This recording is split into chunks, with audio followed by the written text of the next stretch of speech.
Thank you for coming. If I'm not late, did I even show up? I have a bit of a problem being a perfectionist.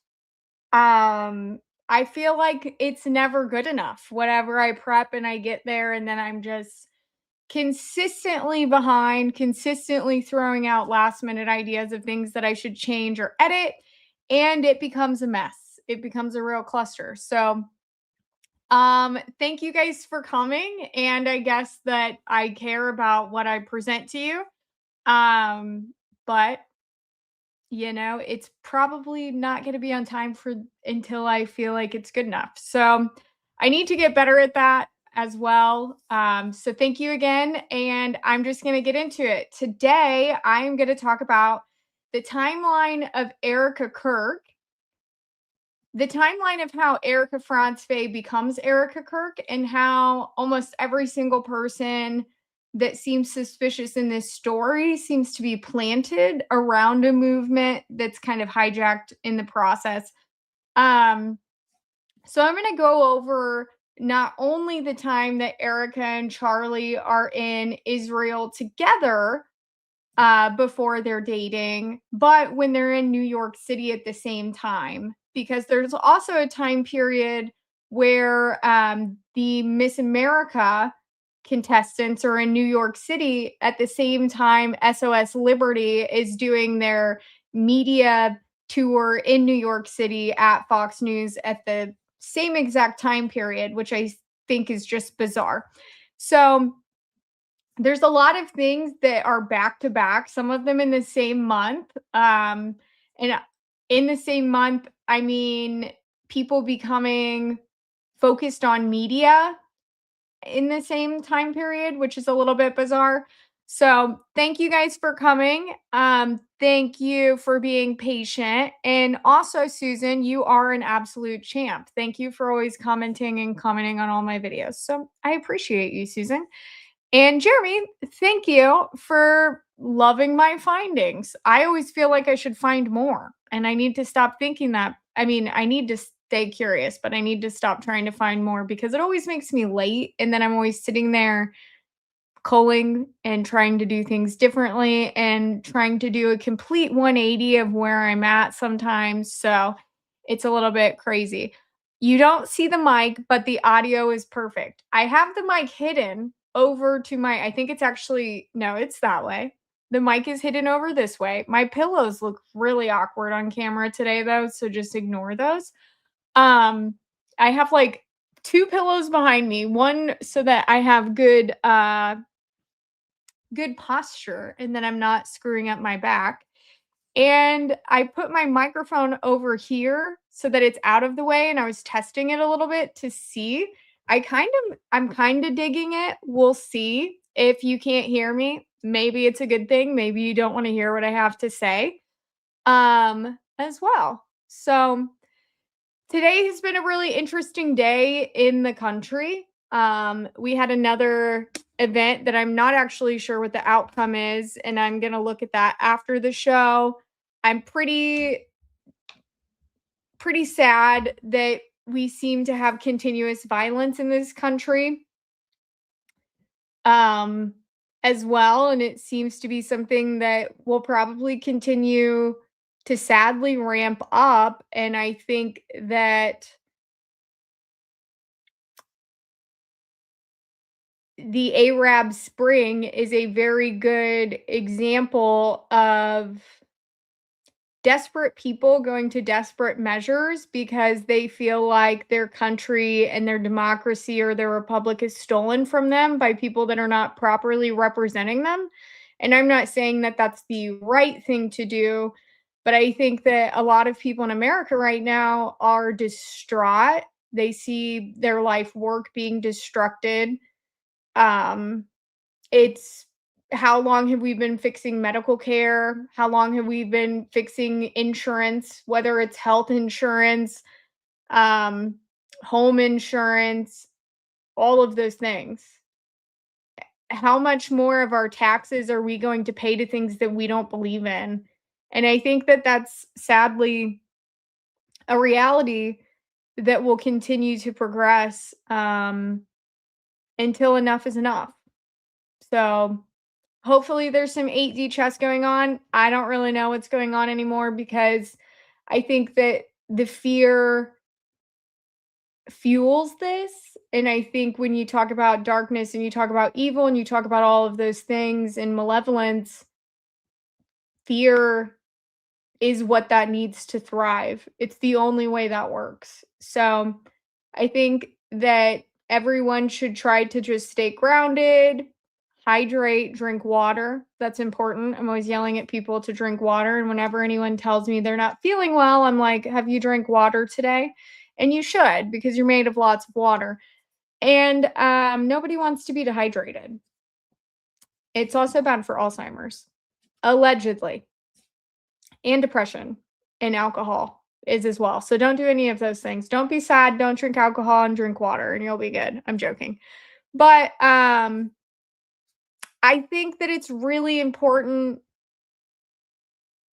to stay consistent in focusing on you and reminding yourself that all of us can do great things and all of us can do horrible things at the same time.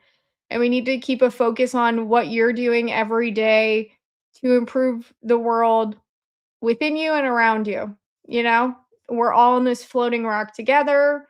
We're not meant to be on this earth forever. And your soul is something that's not meant to be here long term. And so it's probably not always going to feel great, especially not when we're staring at screens all the time. So I think we really need to stay mindful of that. Your soul is not, this is the gonna make me sound like a crazy person more than I probably already do. But your soul is not something that is meant to be in this human body forever. It's in this human body right now, but your soul is something that is not going to be stuck in that body. And you're not always going to feel like a human. You're not always going to feel connected to other people. And that's a good thing. You don't want to be like everyone else. You are yourself. You are who you are. And that's just it. It's not much more complicated than that. You are you. You are not like everyone else. And that is the beauty and the ugliness of this world. You may not always connect with people on everything else. And I think that it's really dangerous when you try to be like everyone else. Unless you want to, then you go do your thing. You go do that. I'm going to sit here drinking tea, yapping, being sad for you because that's not fun. That's not fun. So we're going to get into this. I'm going to just rip into the opening more than my 8 minutes of rambling that I just did as well. But thank you again if you're here.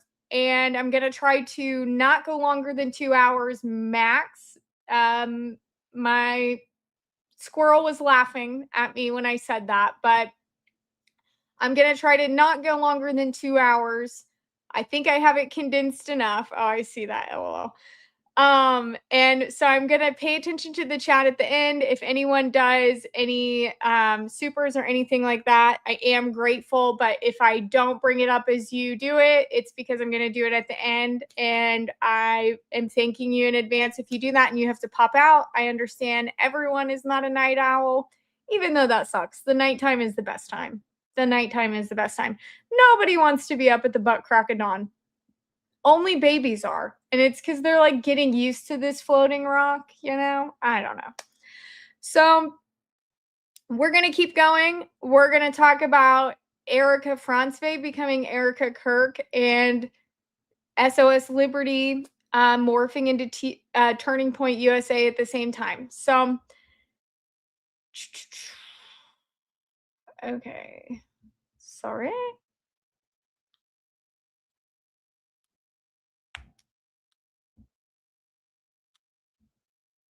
Okay, so some of this is going to be really boring. I also have an interactive timeline I've been working on to plug into my website as soon as that goes live as well. It's a lot more complicated than that sounds. It's actually a super cool. I'm going to flash something on the screen apparently. I don't know. I see Marsh saying that in the thing. I don't know what you want me to say other than that. I don't think that actually works like that, Marsh, but if you want to plug it up there, you can. Yeah. I mean, here's this. Is it over here or is it over here? I don't know where it's at. Here is the box. I think I'm on the box, or is it over here? I don't know. But I have an interactive timeline I've been working on that actually goes back to, I think it's going to go back to BC time period, because this whole thing started for me when I was trying to figure out what was happening. Oh, that's awkward, Marsh. It was literally not in the private thing, just so you know. But I'm dead. Um I did not, no, I did not flash the screen. I thought Marsh was saying something about putting the Venmo over there. I'm very confused what's going on, per usual. I'm just as confused as all of you. It was for the public. Oh, okay. Well, thank you. I don't think, though, don't you have to like scan a phone to the screen? I guess if you're watching on the TV, you could do that. I just realized you could do that a couple years ago and I was baffled. So it was really weird. Um, I forget what I was saying. Oh, I've been having a lot of ideas of things that I want on my website, like having different tiers to help people see the resources I like to use. When I'm making a timeline and going through trying to see themes or things that I think other people may not be looking at, or seeing the bigger picture, because I like to zoom in at a 1 foot view, and I like to go back to a 25,000 foot view quite a bit. 25,000 feet view. I don't know if that's feet or foot. I don't really care which one it is, but I don't know which one it is. Um, Also, I am working on a few things on there that I think are really important. A lot of us have elderly people in our lives that get affected by technology all the time. And then people that are super curious that don't necessarily know what the proper websites are. Good example, my mom sent me an obituary this week, and it was a virus. It was obviously a virus. My mom knows what a virus typically looks like, but the emotional aspect of the situation, I think, made her not look and not really second guess us and send it to other people. So, moral of this story, something that has been weighing on my heart, because I also have a family member um, that I have assisted going through dementia, and it's been a very grueling process, and even before that person had dementia, it was grueling because the world of technology is so weird. I've been working on different tiers to help people at different stages of their lives figure out how to do things they would do before the internet existed. So my grandma used to look at property records all the time and parcel records and different things like that. There's really easy ways to do that on the internet. It's actually a lot easier. However, you do have the problem with a lot of people today, not necessarily, and I think this is interesting because it depends on where you live and the nuances of that and the nuances of your family and technology. But a lot of people are only accessing these things on their cell phones. So that's something that I've been working on too. Having different things to help people at different levels of their life. My dad has also transitioned into, hi dad, if you're watching this, but a job where he's using a computer a lot more than he did. And something like that would be really helpful in him learning on his own time, instead of necessarily watching a video, but having links and things that you can click on as you're doing it. I'm the type of person that hates reading instructions. So when I'm doing this, I'm trying to make it something that you can do as you go, not necessarily something where you're reading an article, have to go back and reference it a bunch, but something that is not like IKEA furniture, that is very Dom-esque, and you can just do it as you go, and it's teaching you as you're going through the process. So that's something I've been working on there, and having all of the sources I like on there.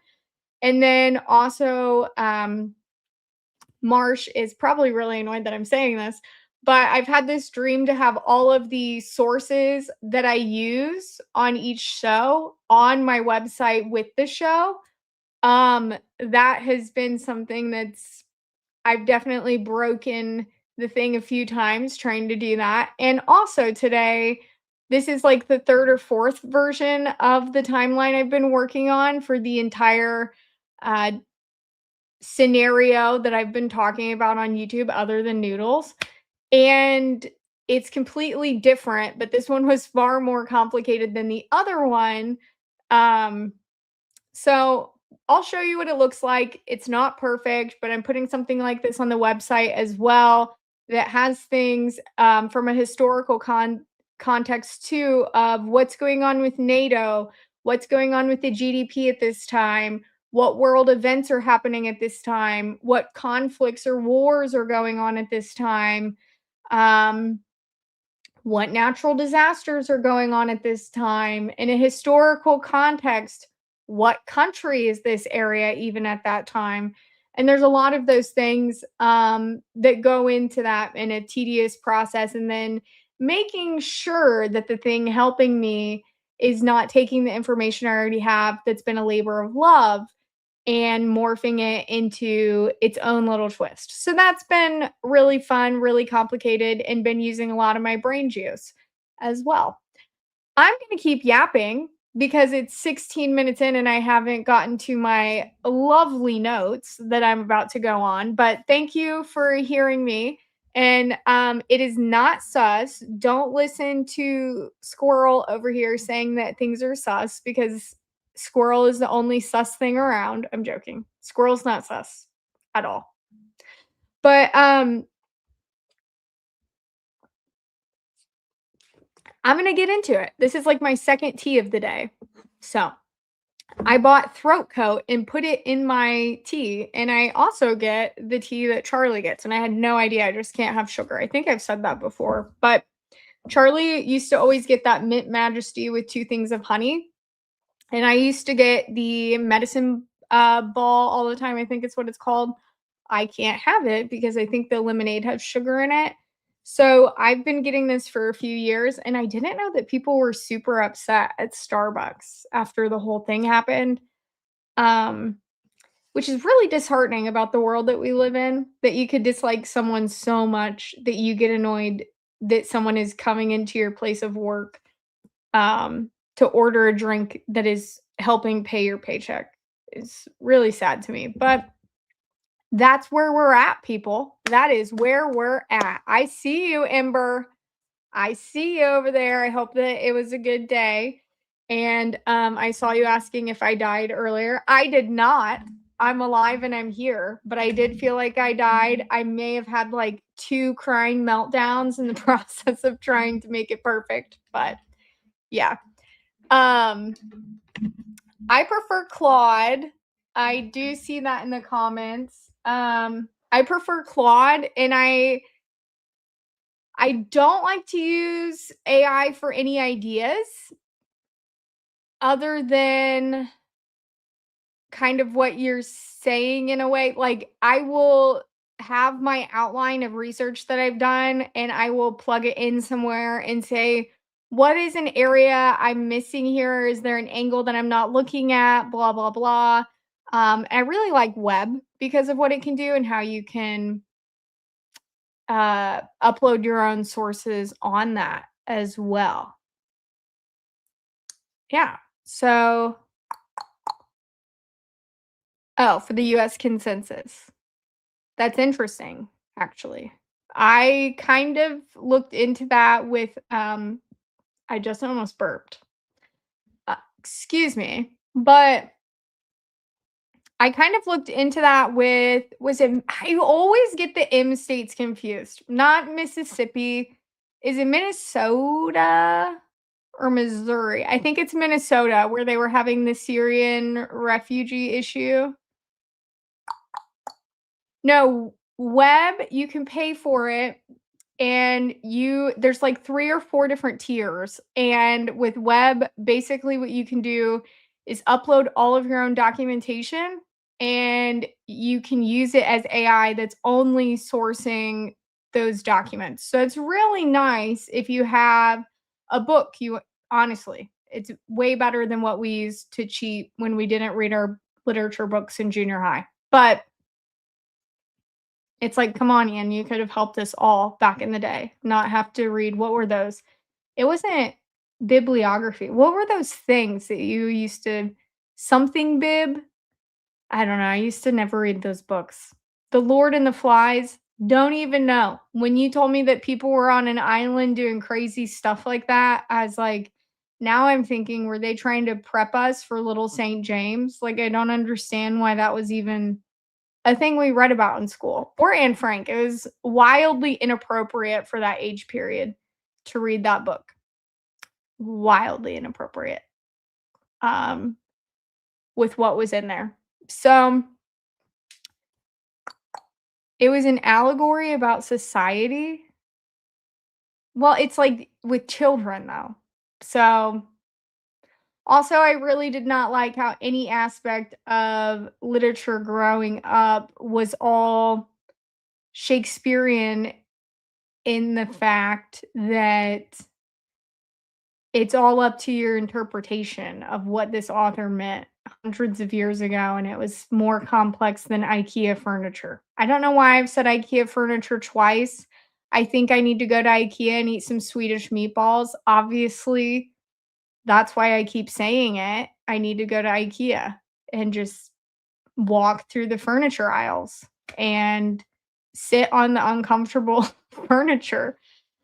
Bibliography for citing. Well, no, was it Easy Bib or something where it had like the summaries of chapters that you were supposed to read? I was a big nerd, but there were things when you told me to do things I knew were pointless, I would not do them.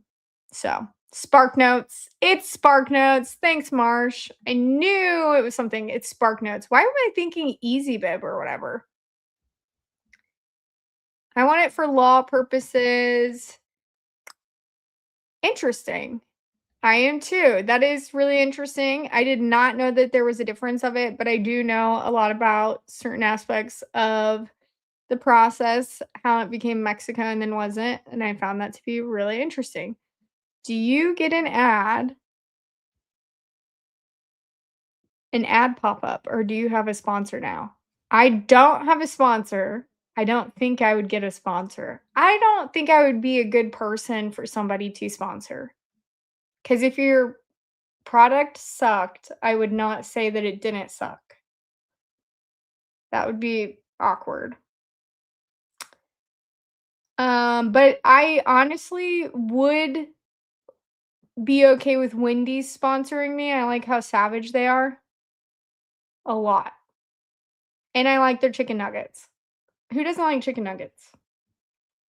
I don't know what an ad pop-up blocker? An ad pop-up. I don't know. If I know more, I can answer that. I had to read a lot. Oh. Interesting. I would read those for fun, but we didn't get to read those. Like, those were things I would read for fun instead of reading what they were telling me to read. I remember this one where this girl I tried to find it a few years later and couldn't, but this girl essentially gets in a really bad accident and she becomes a robot and has to, like, turn herself off and charge, and she's, like, 15, 16, has a boyfriend. She's really popular before the accident. And then her boyfriend is, like, upset that she ends up being a robot and is no longer a human. It's this really weird thing, and basically, he's, like, jealous of her, but not, but she becomes perfect. And I remember it being really weird thinking about how someone just, like, consciously turns itself off and charges, and then I thought about it, and I'm like, "Wow, that's kinda like my cell phone when it dies." It's a little bit weird. It's a little bit weird.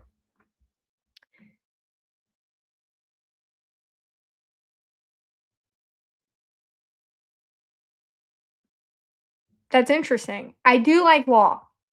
A lot. So that is I do like to read the bills and the boring things. My favorite thing to do for fun is to read um the International Security Committee meetings. I always get them backwards. I think it's the UN Security Council or it's NATO Security Council. It's UN, I'm pretty sure.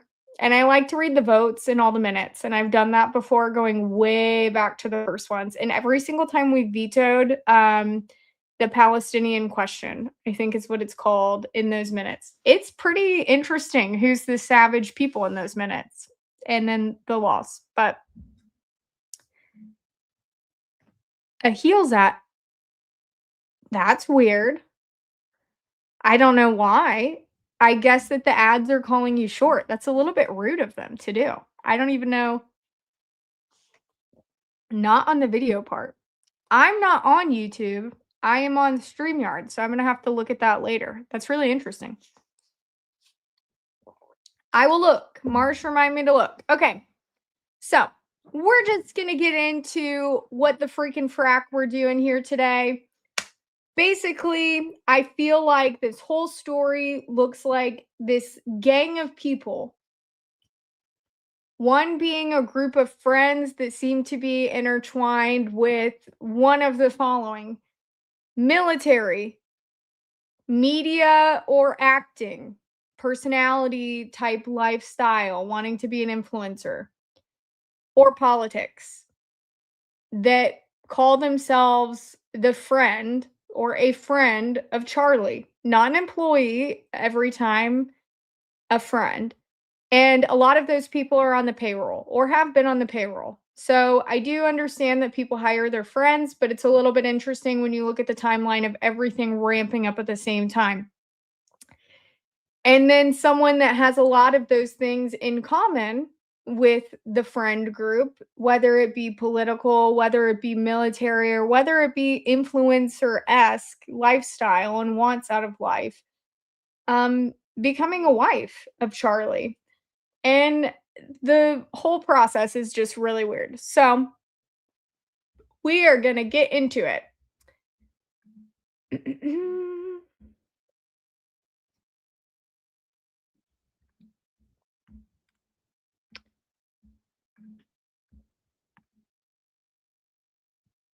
Okay.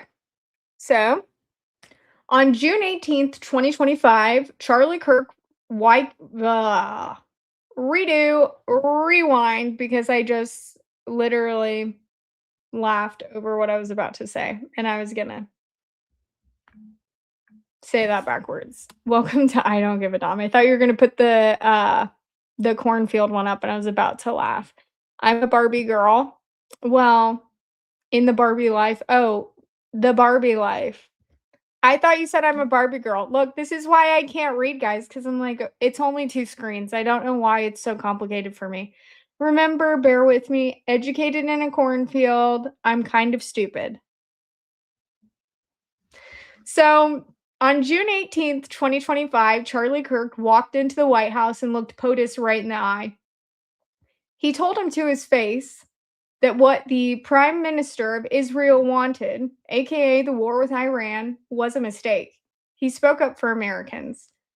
24 hours later, his wife wiped over 100 posts off of her Instagram grid. 84 days after that, Charlie Kirk was dead. He was shot at Utah Valley University, and it seemed to be no proper emergency plan in place. 8 days after that, his wife, Erica, was unanimously voted from the board to be the CEO of the entire nonprofit organization. This was around the same time period that we see a family struggling with their mortgage, have a family mortgage that was paid off.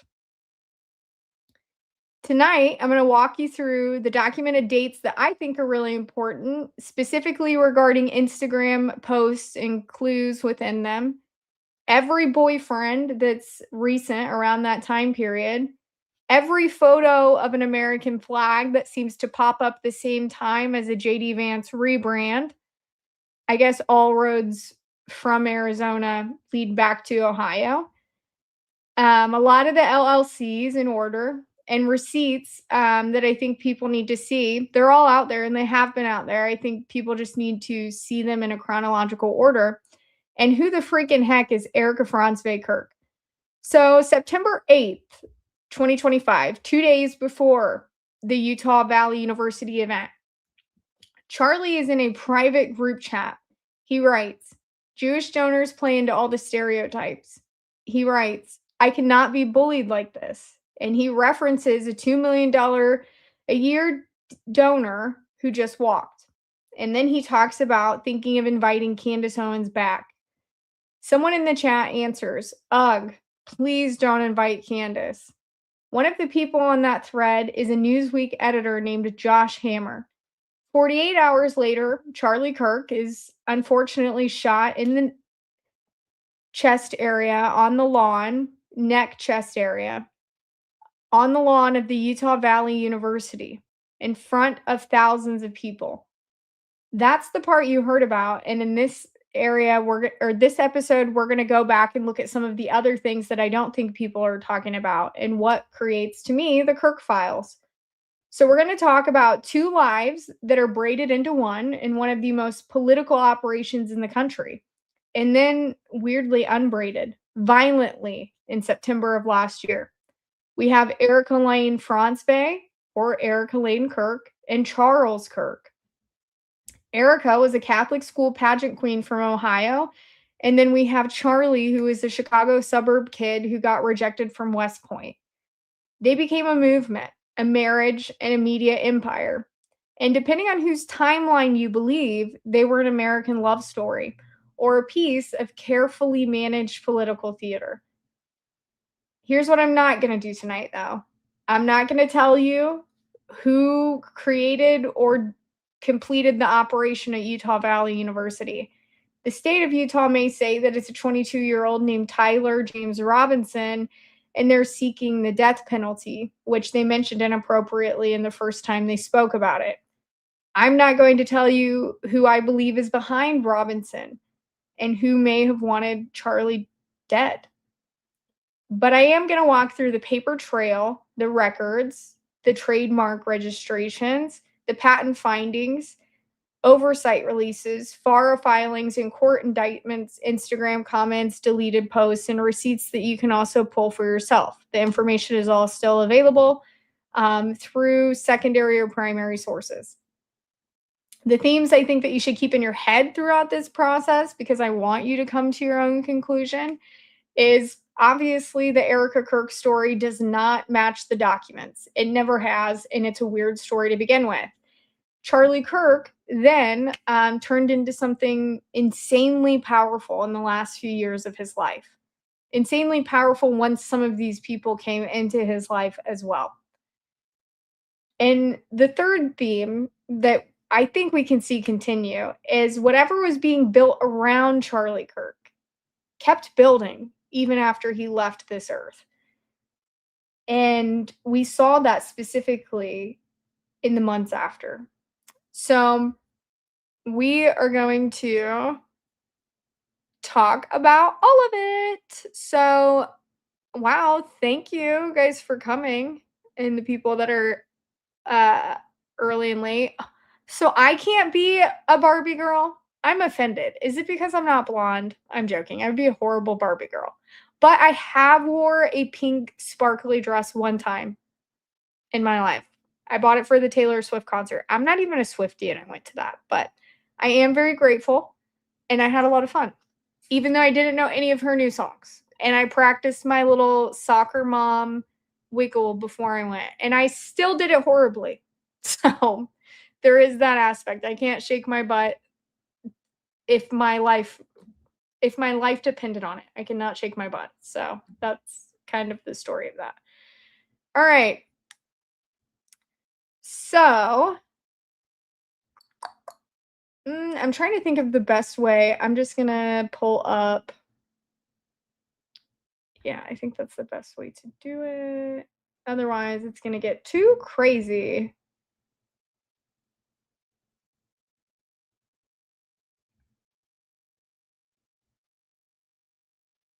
All right.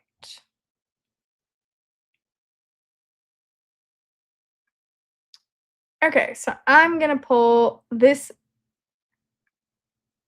crazy thing up and we're gonna get into it. I hope that you guys can all see it. Oh, if I do that, it's wait, what does this do?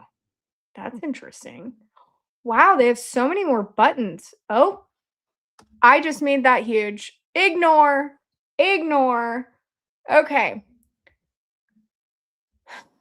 so there's a lot of things on here that are not completely perfect, but I'm using this as a guide to go through the process. So, oh, that does work, I guess. Actually, if I do like this, does it work too? No. Oh, I like this. It's right in front of my face. Nope. Nope. I'm trying them out. I probably should have done this before. Oop, it went away. I'm glad you guys can see me on the struggle bus. Oop. I kind of like this one. Okay. So we're going to get into the story of a lot of these things and how they intertwine and how a lot of the themes seem to intertwine. The first thing that I'm going to talk about is the year 1988. There are a lot of things going on here as well.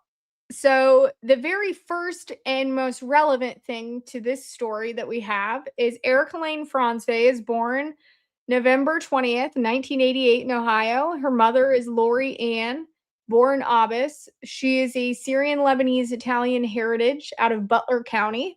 Her father, Kent Randall Franzway, is a Cincinnati marketing guy who in 1991 files an Ohio business called Hyde Marketing Group. It is reported that they divorced in 1999. Erica is 10. She and her mother also moved to Arizona.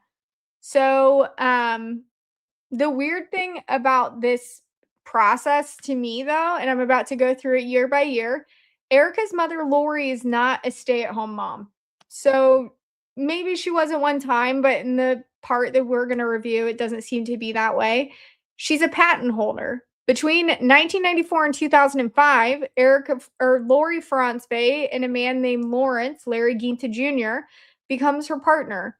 They file at least 5 patents that I saw throughout their lives, and the titles tell you everything. Assessment methods and apparatus for organizational process or oops, I lost my spot of my notes. Okay, so assessment methods and apparatus for an organizational process or system, critically vulnerability, risk logic analysis methodology for business, enterprise, and cybersecurity.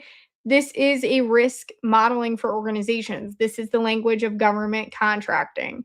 In 1997, Lori incorporates E3 Tech Group Inc., later headquartered in Scottsdale, Arizona, and it's described in some records as an EMP hardening technology firm with DoD and DHS business ties.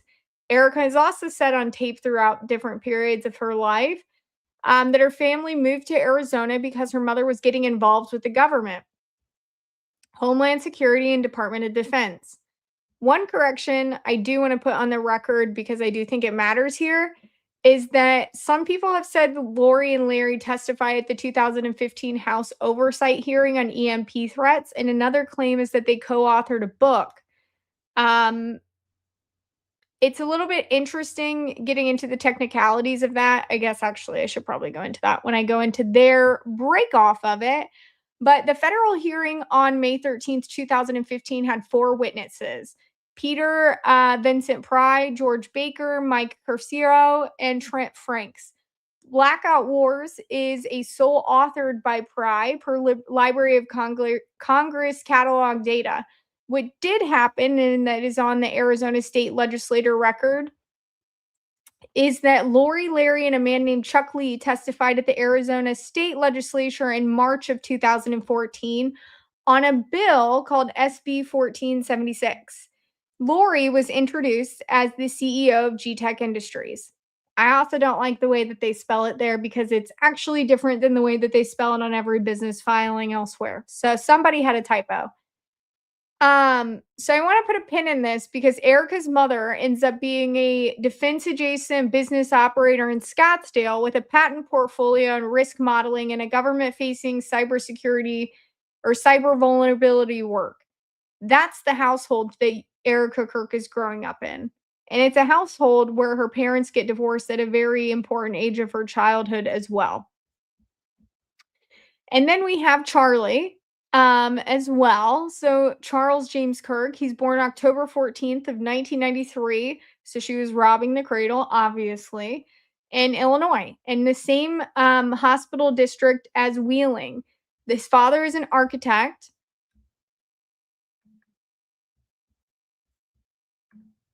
His father is an architect. His mother is a mental health counselor, and The Guardian later describes the household as a politically moderate family.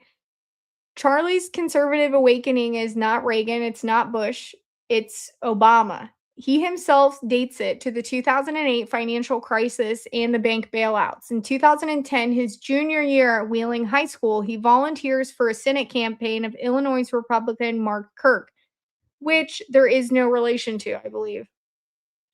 He also starts listening to Rush Limbaugh.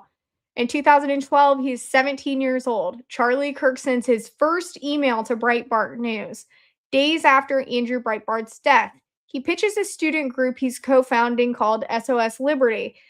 The other co founders, Mike Diamond, a Buffalo Grove High School senior, and a young woman named Maria Krudikova. If I didn't say that right, I'm sorry. Kind of. May 21st, 2012, the three of them, high school seniors, appear together on Fox News. The framing is nonpartisan. The stated enemy is inherited debt and what they call the globalist central banking interests. 2 weeks later, June 5th, 2012, SOS Liberty is rebranded. The new name is Turning Point USA, and it's more Republican. Charlie Kirk is the only co-founder publicly out front, out of the first three from SOS Liberty, with Bill or William Montgomery. And Mike and Maria are essentially vanished from the marketing at this time. 2 weeks, we have someone go from global central banking to it's, I guess you could say, free market youth organizing or organization, mainly like a libertarian one, but it gears towards more Republican values, whatever that means, because that's kind of a made up term in itself. You're an American, you should vote on your own values, not the group's values. The pivot deserves its own episode someday, but that's not necessarily what I'm going to talk about today. We're going to talk about the Erica that the internet seemed to forget. So, here we go. And going into this. So, in 1988, one of the really interesting things I found throughout this process was that in 1988, we have a money management firm that is founded by Jeffrey. In 1988, the same year, the state of Palestine is officially declared by the PLO as well. So it's a little bit interesting that that's happening at the same time. 1988 is also the same year that we see Erica Franzwe born in Ohio. In 1988, we also see Donald Ray Bowman marries Cheryl. Their son, Corey Bowman, is born within a year, and Corey is J.D. Vance's half-brother. So Donald Ray Bowman is the biological father of J.D. Vance. And that happens, I guess, January 2nd of 1988. In October of 1988, George H.W. Bush is elected in the as well. So that's in there. I don't know why it edited and put the Gulf War right there in the 1988 timeline, but that's interesting. And then we have the birth of Erica Kirk. They also put the year backwards, even though I obviously have it at the right timeline. It put October 20th. That's great. Oh, great. Look, it has her born there and there. I love that for me. So Erica Kirk is born November 20th of 1988, and then there's also a little bit of a difference between the 20th and the 22nd, depending on what you're looking at as well. So in 1989, Dick Cheney becomes the Secretary of Defense under George H.W. Bush as well. And he serves until 1993, and he oversees the onset of the Gulf War. In 1989, Josh Hammer um, is born as well. So that's in there. Um, in 1989, we also have Josh Harrelson being born, or Jorts. That's one of Erica Franzwe's boyfriends later on. In 1989, we also have Tyler J.T. Massey born. That's also another one of Erica's boyfriends as well. And then that same year, the Berlin Wall falls. So that's what's going on the year after. And then we have some other things that start to really ramp up in the terror period of, ramping up to 9/11. So in 1990, Greg Laurie begins a large evangelicalist harvest crusade, and over 7.6 million attendees at the harvest events since 1990 start. In 1990, Tom Barak founds Colony Capital as well, and that's an interesting aspect of this. In 1990, so in late 1990, Dick Cheney tells Paul Wolfowitz to set up a team and don't tell Pal or anyone else. And he's basically working secretly on an alternative Iraq plan or planning process for that and deciding what we're going to do.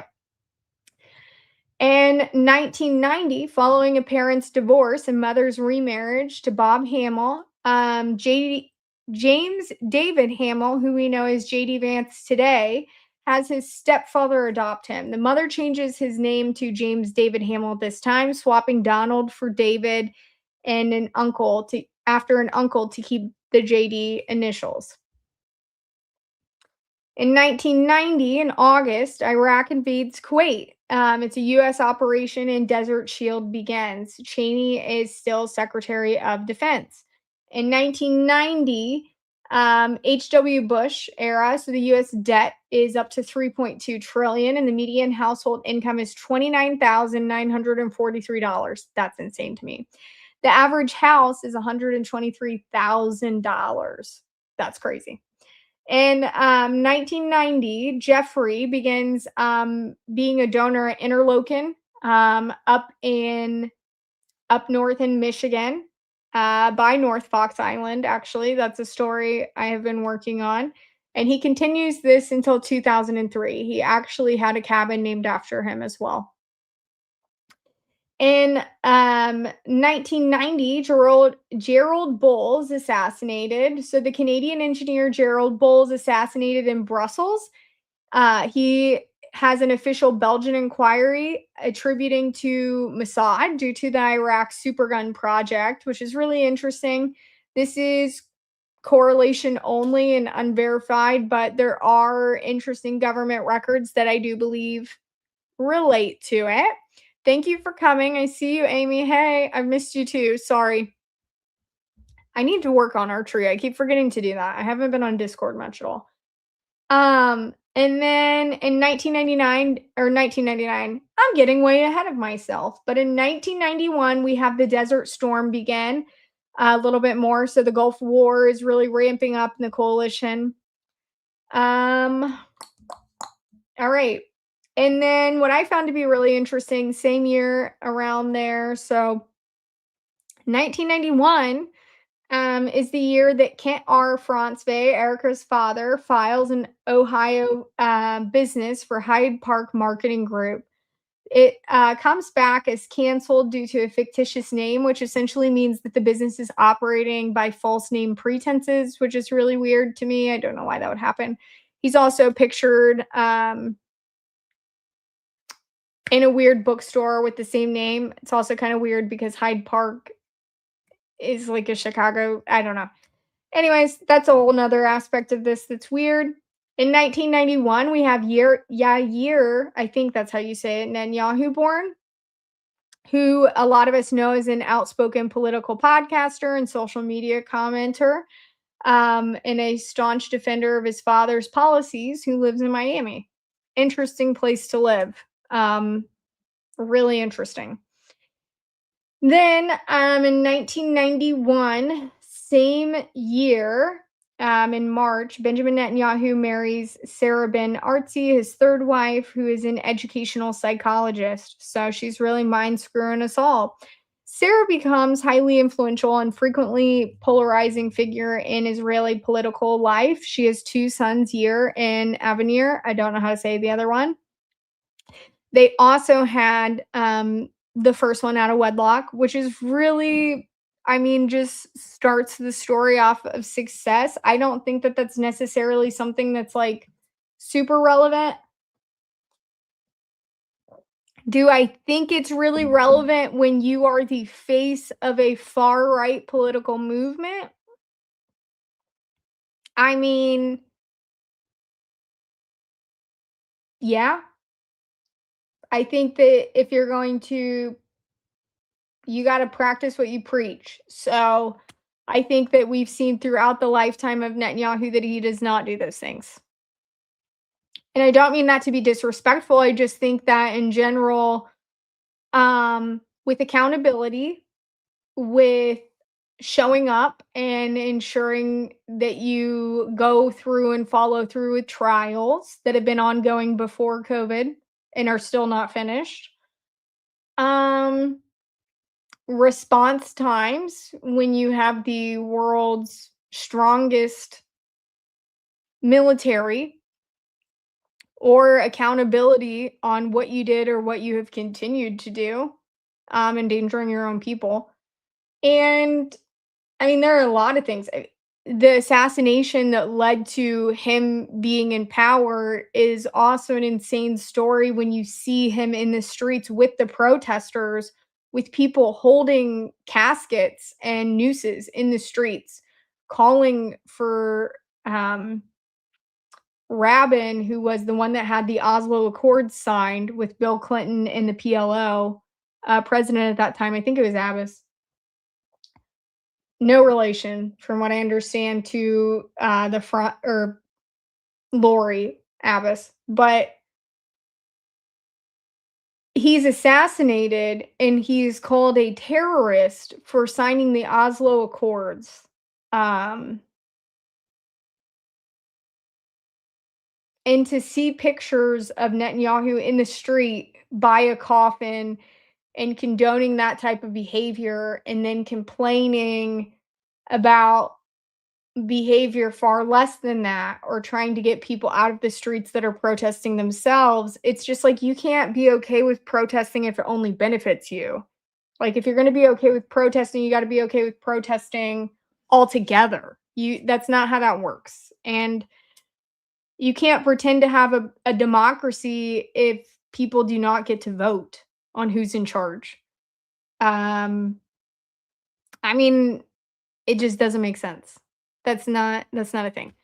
So, thank you guys for coming. It seemed to be a lot more than 3, Orion. I saw that before I got on here. That was kind of crazy. It sounded like 20. I don't know if there were 17 in response, but I kept seeing the number 20. Um, okay. So then Cheney comments on Iraq, and in 1991 he's saying once you've got Baghdad, it's not clear what you do with it. How long does the United States military have to stay? Interesting. In 1991, it's also the year that Robert Maxwell, who is actually not Robert Maxwell, his name's Ian Hawke. It's his original birth name. He has like 6 names. Um, Dies at sea. He was on his yacht and it was ruled an accident. The FBI 2013 files note Soviet spy suspicions and alleged M16 KGB Mossad ties that are all unconfirmed, allegedly. In 1991, Maxwell is also buried on the Mount of Olives in Israel, and the prime minister praised him for contributions to Israel as well. It's interesting process. I love how I like literally put two different things in here. That's why I'm not saying the dates, because I'm realizing some of this, it like, I don't know what it did, but I have this all in a chronological list where I know that there's not two of them. So that's annoying. In 1991, the Soviet Union also dissolves as well. In 1992, through 1997, Jeffrey is allowed at Trump parties, and he flies. Trump flies on Jeffrey's jet a few times during this period. They're short trips, and that's a normal thing when you are in that realm, in politics, in business, that people are using each other's jets. I don't think that's necessarily suspicious at all. It's probably cheaper than renting another one. And I'm sure that it depends on whose jet's where at that time. I don't know. I don't have a jet. If I did have a jet, would I let other people use it if I wasn't using it? Probably. If someone said, "Use my jet," you bet I'm gonna be there. So, um, keep some distance. Oh, are you calling me a bear? Are you calling me a bear, Marsh? What is this? Chew blue goo. Sorry I'm late. If I'm not late, then I definitely didn't show up. I know. I'm twinsies. Okay. So then in 1992, Kent Francevey publishes the Desktop Business Intelligence Sourcebook via Hyde Park Marketing Group. It's the publisher in there. It's really interesting. And then it definitely disproves. I'm not going to get into that second part, but the book is also cataloged on the Internet Archive. Kent is alive as well during this time. And then in 1992, John Walstead establishes residency in Washington. And this is per the Bellingham Business Journal, a Bellingham resident since 1992, and begins the Pacific Northwest career chapter of his life. In 1992, Labor's Yitzhak Rabin is elected. He will sign the Oslo Accords in 1993, like I was talking about. In 1992, we also have the Nigeria-Israel diplomatic restoration. So they're restored in September of 1992. In April of 1993, the Israeli embassy in Nigeria, in Nigeria is established, and then the Nigerian embassy in Tel Aviv as well. They do have a lot of business ties as well. Looking into bots, you can tell where they're coming from too. In 1992, Bill Clinton is elected, and the Oslo Accords are the following year in 1993. So then in 1993, following Oslo, the government stops building new settlements, but allows existing ones to expand, leading to unauthorized outposts, often with state support and funding from foreign nations as well. It's kind of weird. If I were a bear, what type of bear would I be? A panda bear. Because they're rare and majestic. A Ted Cruz, a Care Bear, I like the pink one. I don't even like pink that much. A grizzly or sun bear, I do like sun bears. A grizzly bear is kind of scary. They just like are crazy. They are just crazy. I guess I'm a bear every morning when I wake up because I'm kind of a gremlin. So that's kind of me if I stay up too late. So,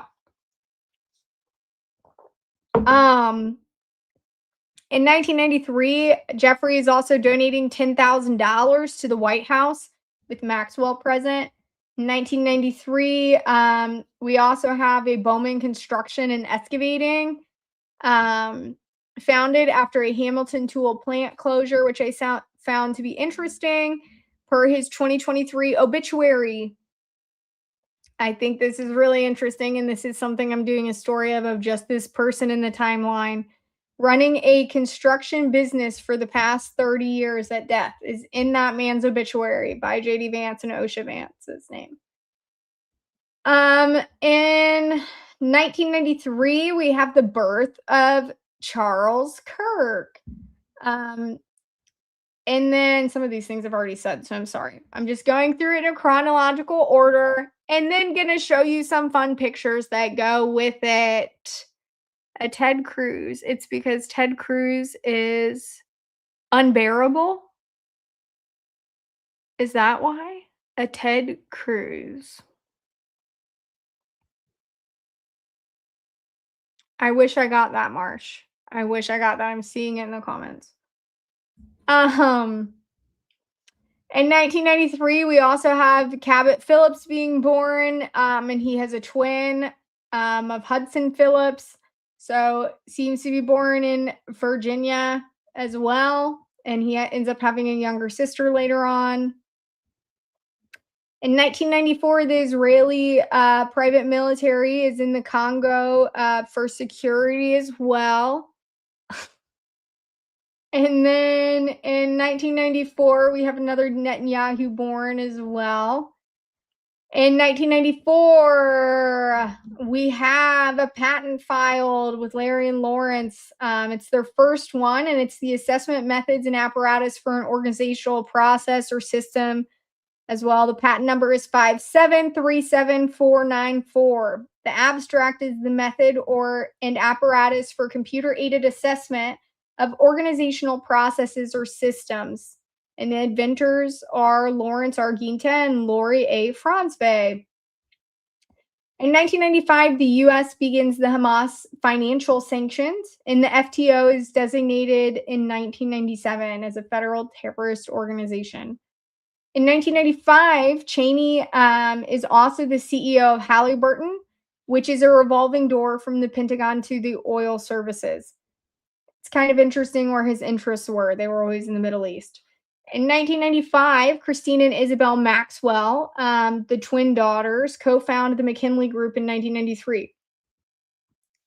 This launched the Magellan search engine in 1995 and one of the early commercial web search engines, which was sold to Excite in 1996. They built, after this, subsequent careers in tech, digital media, and intelligence adjacent ventures, which is really interesting because the Maxwell family seems to be all up in it. If I were a bear, I would unfortunately be a panda worthless. You say worthless, but someone literally, possibly, quite have created pandas, so they're kind of like majestic in a way. They're kind of like the unicorns.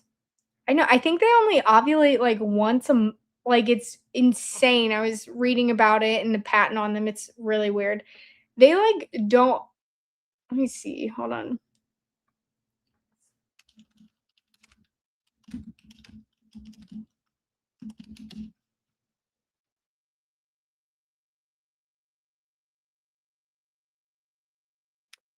Female giant pandas ovulate once a year, typically during the spring, and they are fertile for a very short window of about 24 to 72 hours. So, um, I can't literally even fathom that being a real thing and pandas not dying when they first happened because they can only make a baby within like a 2-3 day period. So I think that that's insane.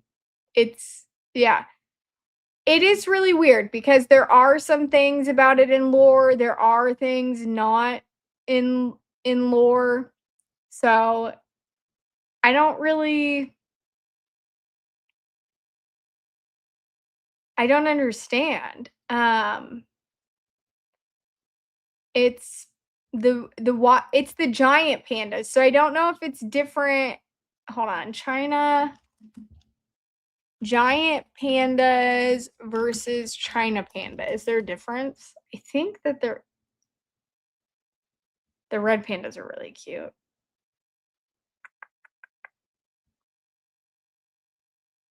I like the red pandas. Oh, this map is like my favorite colors. It's like pink, lime green, orange. It's a vibe. Vibe for sure. I'm just realizing you guys can't see me and are staring at the side of my head, so that's really nice for you. Um, I don't think I've ever seen a panda in real life, and I've been to the San Diego Zoo. So that's really interesting. Oh, that's so sad.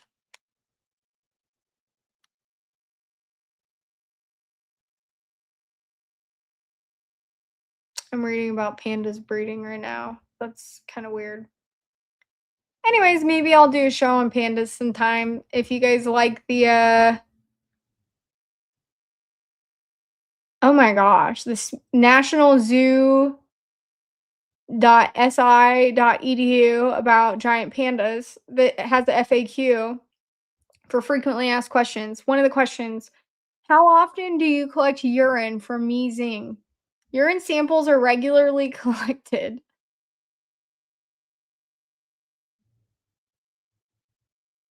Oh. Bro, how would you even collect their pee like that? I literally could not imagine.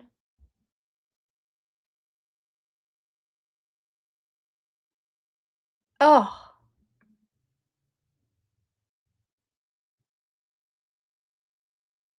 that's weird. Huh. All right, pandas are weird. We'll look at it later. It's weird. So, oh, getting back to the business. Okay. So, that's happening. We got the Maxwells going crazy. We have John Walstead and Beth Williams divorcing in 1995. Then we have Tanya Walstead getting married in 1995 to Carl Segrist in Ohio. 1995, we have Rabin's assassination. 1996, Israel becomes Utah's 30th trade partner in a big deal. In 1996, Ian and Kevin Maxwell, Robert's sons, closely involved with his business empire, are acquitted of charges related to the Mirror Group pension fund embezzlement. At conclusion of the UK's longest fraud trial at that time of 8 months. In 1996, John Walstead is marrying Becky or Rebecca in Washington. It's his third marriage. And Becky is a lifelong Bellingham native as well. And that's 4 years after he becomes a native. This is so funny.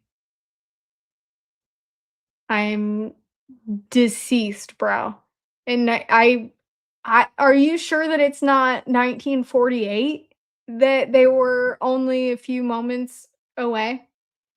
I don't know. Husband to Kansas. Are you married to the state of Kansas? I don't know, but I like the fish. Okay. So, and then in 1996, Netanyahu is elected for his first term. I almost said arrested for his first term. That would have been a wild turn of events. And then in 1996, Clinton is reelected and impeached in 1998, but he's not actually removed.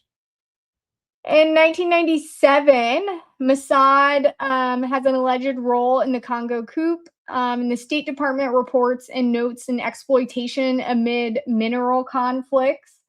In 1997, Lori Franzway registers E3 Tech Group in Ohio and later operates it in Arizona. And it has the same address at that time used as a registered agent for Erica's Table 4 LLC that's later filed in 2010. We're almost getting to the good stuff. So sorry you're bearing with me up in here. In 1997, J.D. Vance and Don Bowman first reconnect, according to Hillbilly Elegy. And J.D. Is reconnecting, and Vance later spent a summer at the Bowman farm in Ohio. In 1998, the Romanian orphanages began. So Paul I can't talk. That is funny. Paul Havsgard begins running orphanages in Romania funded by Harvest Christian Fellowship. Operations continue through 2008. There's alleged abuse, trafficking, and physical mistreatment of children documented in subsequent lawsuits, especially the ones we saw ramp up in 2025. And it made me sick to read those lawsuits. In 1998, Les Wexner has a long-standing Jeffrey financial relationship. Leslie Wexner, known for Limited Brands, the L Brands founder, granted Jeffrey brand power of attorney over his finances in 1991. Their relationship, the largest single source of Jeffrey's apparent wealth in the 1990s to 2000, was very documented, and you can see a lot of it in the DOJ files today, just searching that name. Wexner says he also severed ties around 2007. In 1998, we have a second patent filed. So in April, the title is Computer Aided Methods and Apparatus for Assessing an Organizational Process, or system patent. System. The patent number, I said that word extra, is 6092060. And the inventors, again, are Lawrence R. Ginta and Lori A. Franzwey. In 1998, we have a third patent as well. I don't like how it put my notes correct and then the date that goes with it is wrong. I don't like that, bruh. I don't like that at all. Who do you work for? Oh, I just collect pee from panda bears. Listen, that would be an embarrassing job. What is your job? I double check when the panda is ovulating. That's what I do for work. I am a pansy for pandas. You know? I don't like it. I don't like it. Havsgard is from Calvary in California. It's interesting. Are you speaking Guten Morgen? Why are you speaking German up in here? Is that what's good? It's interesting. Wait, you started with French. Then you didn't, is that French and then you went to German? What is this? Are we in the EU right now, sir? Sir 7865. Okay, I took German. I really suck at it. Okay. So, and then in 1998, that third patent, the computer aided methods and apparatus for assessing an organizational process or system as well. Lori and Lawrence are up in there. And then in 1998, Peter Thiel, Max Liefchen, and Luke Nozick founded Confinity in Palo Alto. Probably not saying it right. I don't care. And it originally was used to develop security software for handheld devices, or Palm Pilots. In 1999, Lori and Erica have a residence, from what it seems, in some records, in Fountain Hills, Arizona. In 1999, Kent and Lori filed for divorce. And then in 1999, Lori is also registering the Virtual Registration International Inc., and it's later canceled. In 1999, I don't like how it has the divorce in here multiple times. Why is it doing that? That's also not completely correct, I guess. That it's taking my note. I'm going to skip past the things I know that are not correct, that it's morphing my notes in here. I love that for us, though. In 1999, Ehud Barak, a former chief of staff, is elected, and he will leave the political life and pivot to private security with Jeffrey in 2013. And 1999, Ehud Barak is the one who defeats Netanyahu by 56 to 44% of the vote. Netanyahu temporarily also resigns from the Knesset. He's the guy that has to be in charge, everybody. In 2000, Maxwell is recruiting 16-year-old Virginia Guffrey to become a masseuse. In 2000, Cheney is selected as the running mate for George W. Bush and becomes the 46th vice president from 2001 to 2009. In 2000, that's also when Camp David peace negotiations failed to reach a final status agreement.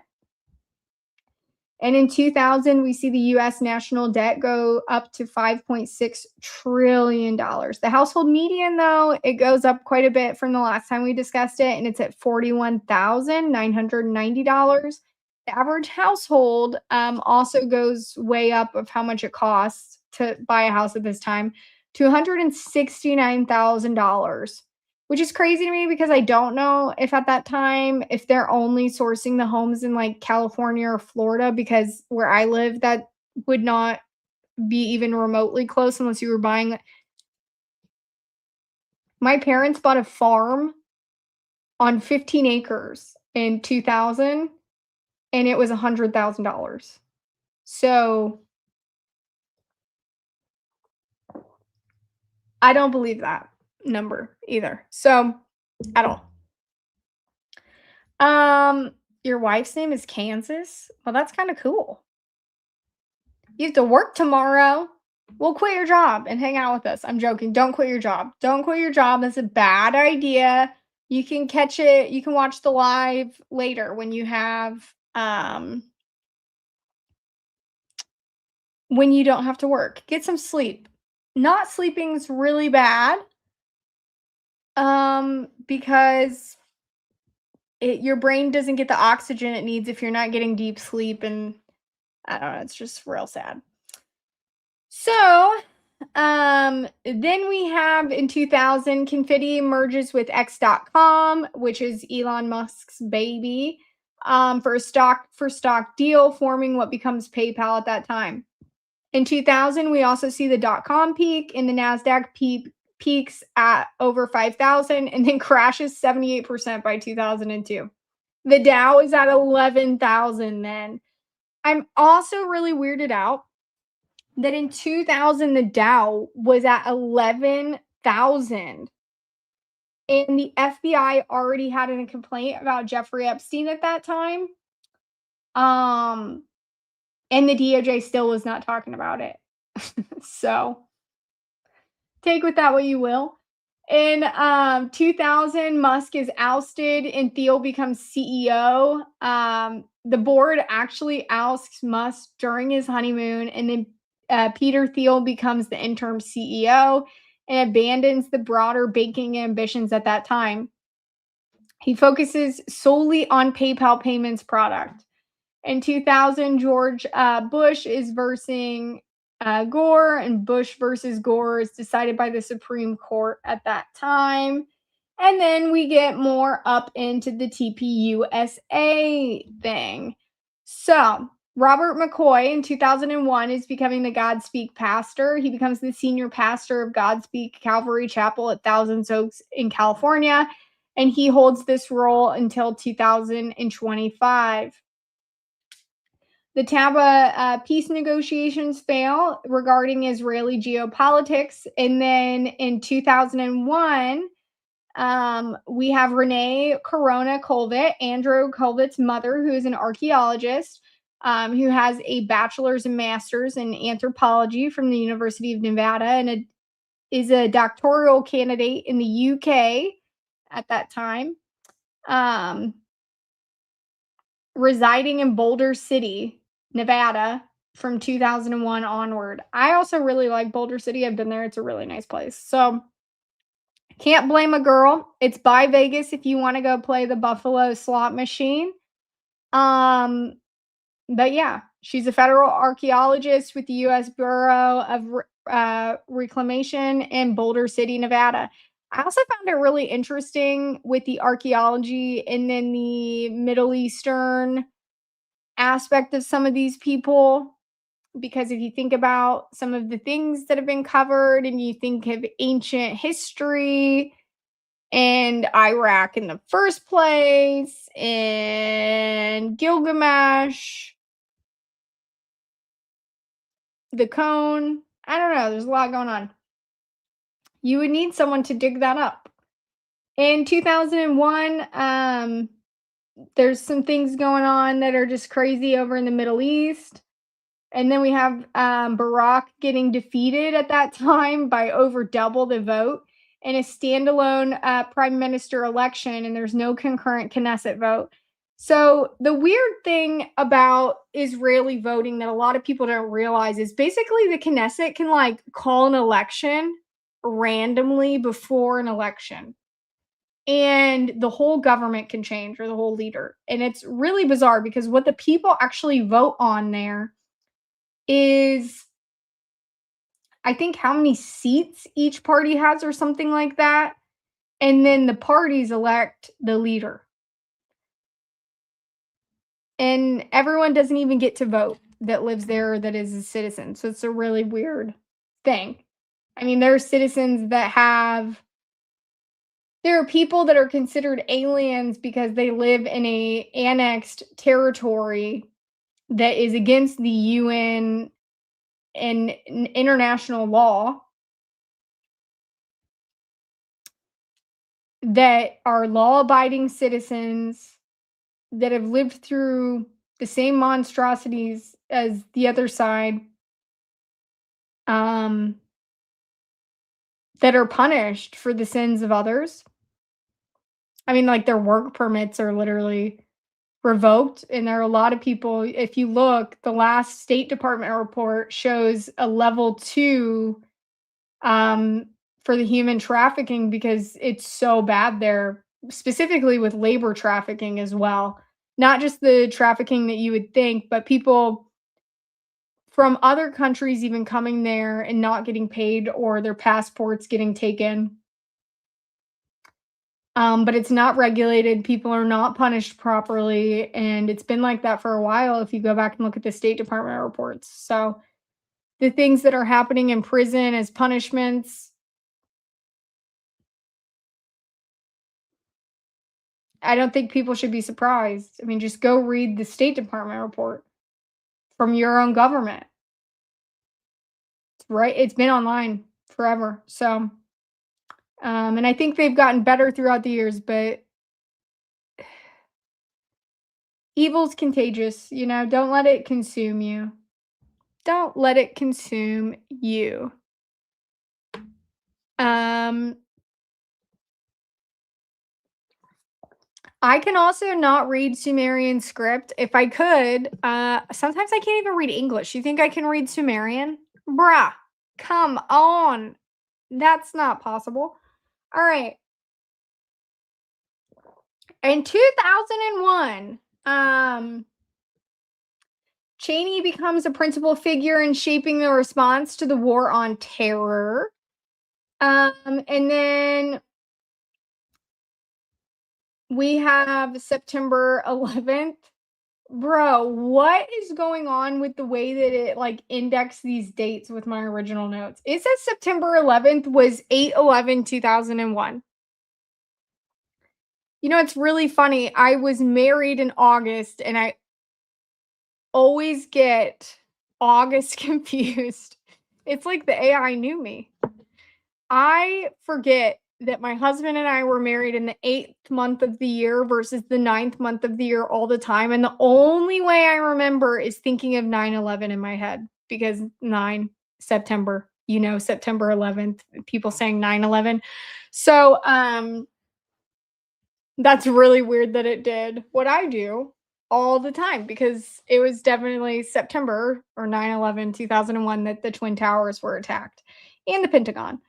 And the Pentagon was also, I think, the first brick, according to Tucker Carlson, was laid on September 11th, like 77 years before. So it's probably called January month 0. What? So the New York Stock Exchange is also closed until September 17th, and the Dow loses 14% over the weekend. People were still not talking about Jeffrey Epstein at this time. The Dow gets to 9,605. And then we have the war on Afghanistan. It's a 20-year war. It goes bada bing, bada bang. We're up in there. We steal some artifacts. We return the artifacts that were somehow sold to someone with forged documents that owns Hobby Lobby. It's a wild ride of events, but it's always biblical. It's always biblical. Claude. I don't know what that means. Oh, you think they called it January month 0? Oh, Marsh, you're right. You're smart.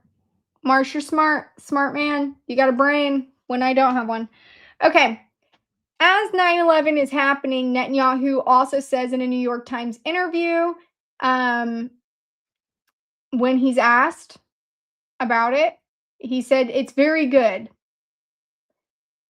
Well, not very good, but it will generate immediate sympathy for Israel from Americans, is what he is talking about in an interview. So take that what you will, because also in his book, The War on Terror, which I actually have, I have all of his books. So I know you guys can see the side of my head, but is it here?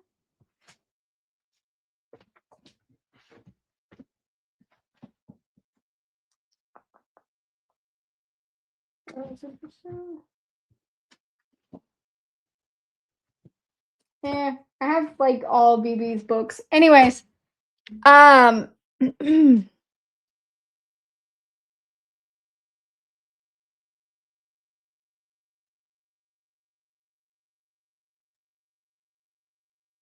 unless when a computer makes a list, it starts with 0 unless Marsh, when I went back to school and we got to the whole binary math thing and the coding math, um, I still couldn't do math and I did not pay attention to that. So that's probably why I don't know that. And I should, because you saw me earlier trying to fix something that I messed up. So maybe my life would be different if I would have paid attention to that. Anyways, and then we're gonna keep going. This is a lot of stuff that we'll talk about in a different episode.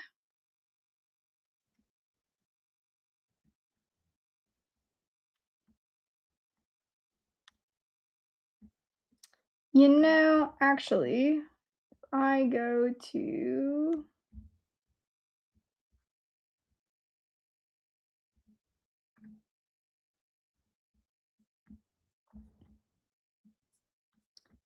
we're gonna go this way. Actually, I can do the tracks at the same time. Board. All right. If I go like this, I think it makes it bigger.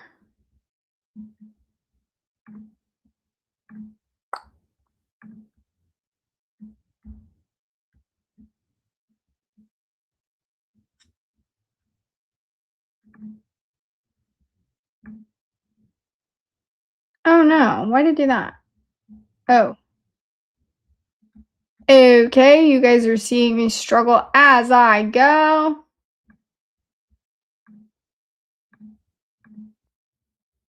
I should have done this to begin with. Why did I do it so backwards? Okay.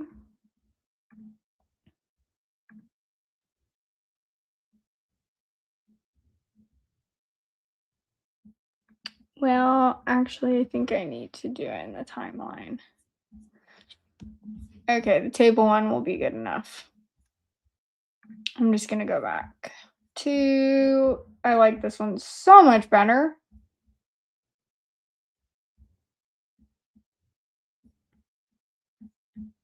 I have multiple views on this thing.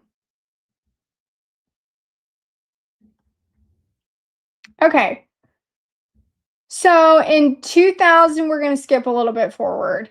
There's some scandals going on in between then. So there's a Harvest internal audit in 2004, an internal audit with 3 pastors finding evidence of Hosgard's Romanian operations.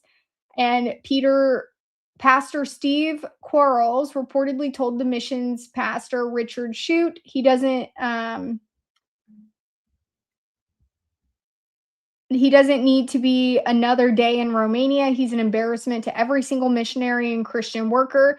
Despite this, Hasgard remained because he was the face of the ministry, and the operations continued until 2008. So it's a little bit weird as well. Okay. And then it keeps going. So around the time the PayPal mafia is still going, we still see Trump having a relationship with Jeffrey. We see Peter Thiel being the first Facebook or Zuckerberg's outside investor. It's really weird that the PayPal mafia seems to consume everything. We have Bush reelected in 2004. And then there's a lot still going on. The Founders Fund is established by the PayPal mafia as well. There's the Palm Beach investigation that starts in 2005 into Jeffrey Epstein. Dick Cheney is defending the Iraq operations, and he believes that it is critical that we continue to remind ourselves why this nation took action in the first place, according to Dick Cheney as well. And then Epstein's indicted in 2006. In 2007, Erica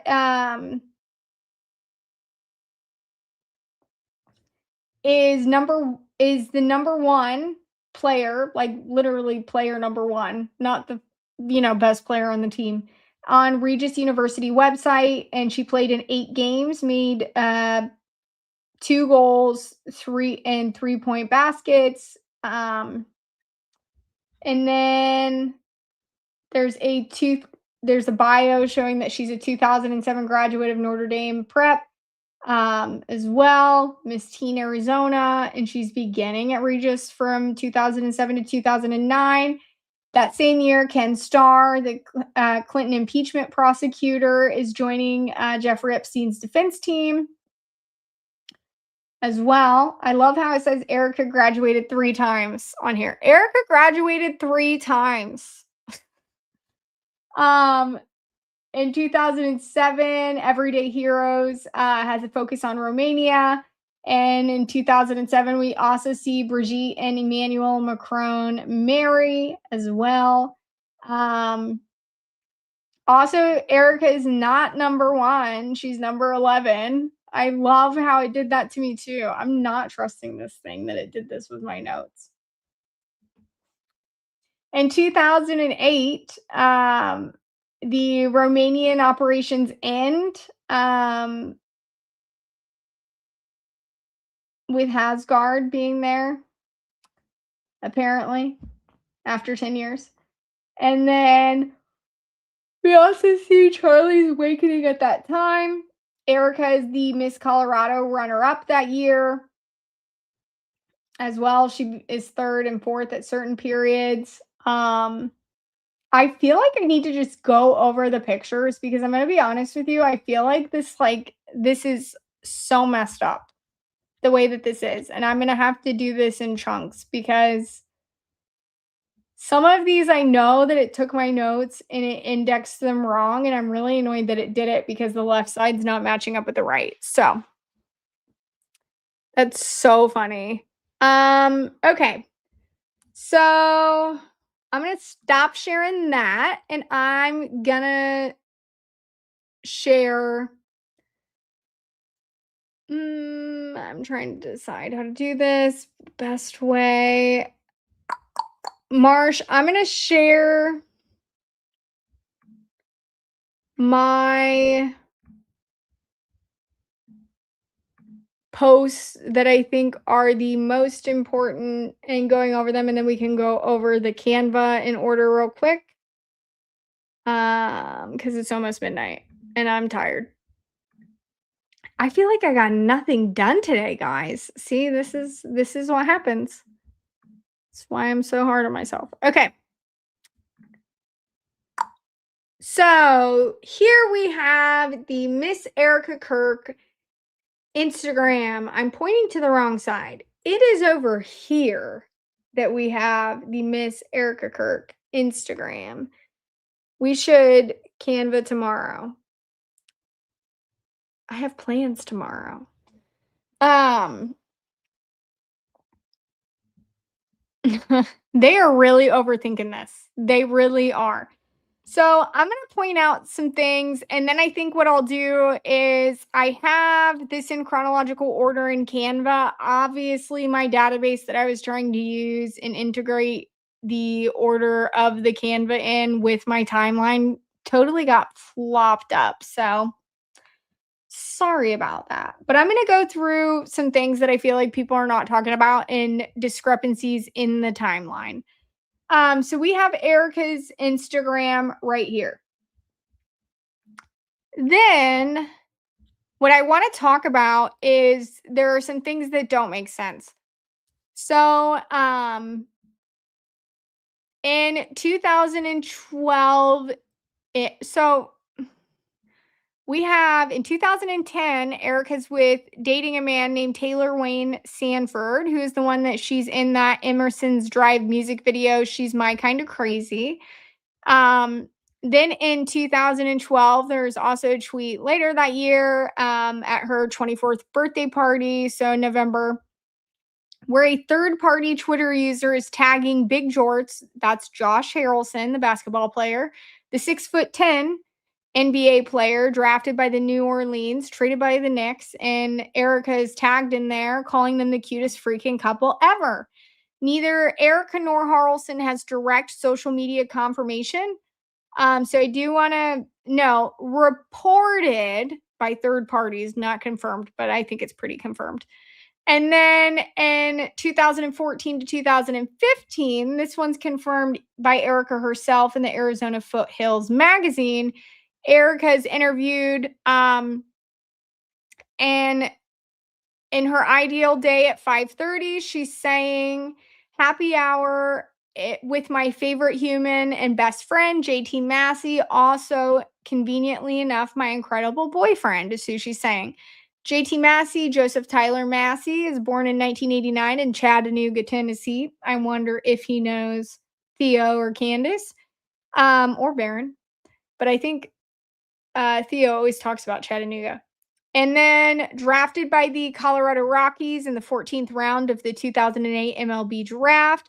By 2014, though, he is bouncing around minor league baseball and beginning a music career with a band called Saving Southern. So it's kind of weird to me that this man's just like in another band. I don't know. She goes from Emerson Drive to NBA to minor league baseball and another band. In March of 2015, there is the couple's photo shoot that a lot of people talk about.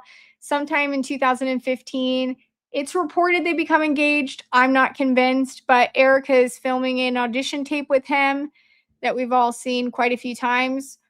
And then in 2015, a few months later, Donald Trump is in Phoenix on July 11th, 2015.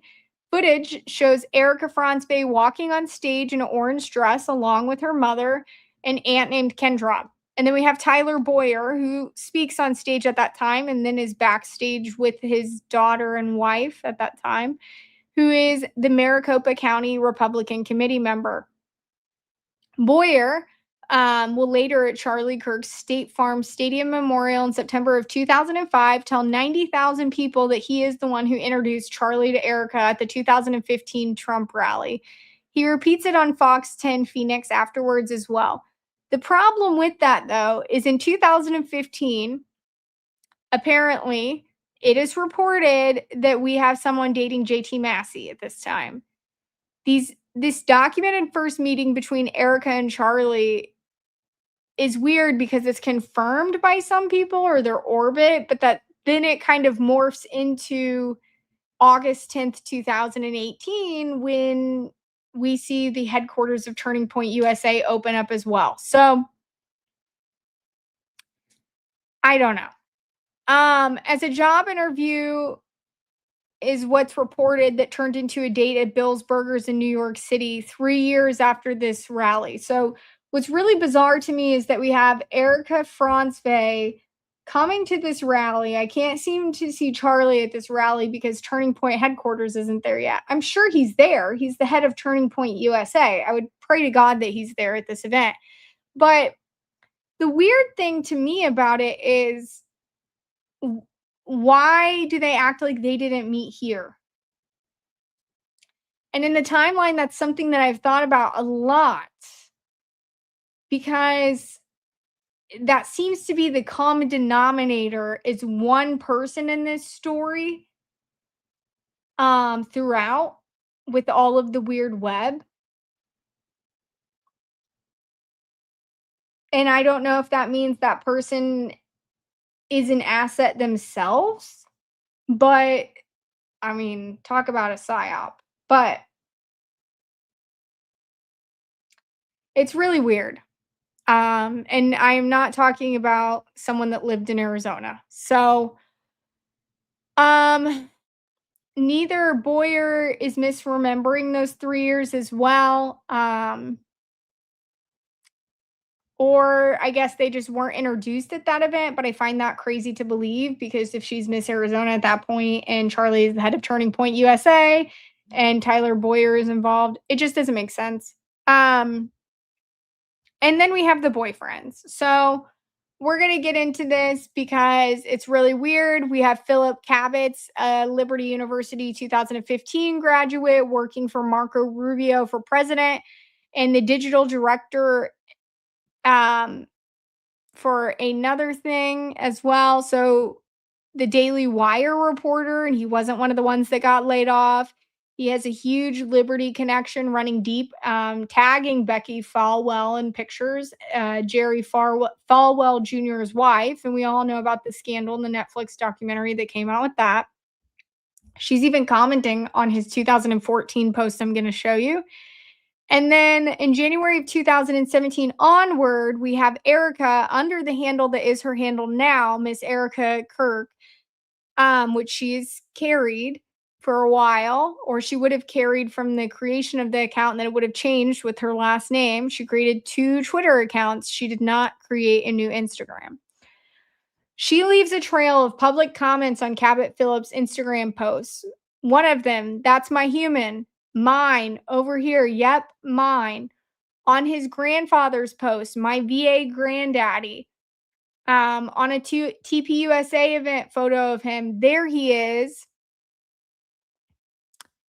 Cabot Phillips is also tagging her in September of that year on Twitter, tagging her saying, "Yes, we're that couple who gets painting lessons together." A week later, Charlie posts a picture on Facebook playing basketball with Cabot Phillips. And then, and we're just going to go through the rest of them because I could tell you about them all day. I have like notes and thoughts that I have on this, but basically, why does this matter what I'm about to show you? Not because anyone owes anyone a clean dating history analysis of their life. Everybody's life is sloppy, okay? But when a 2025 CEO of the largest nonprofit, the largest, most influential nonprofit organization, is elected 8 days after the public execution, assassination of her husband,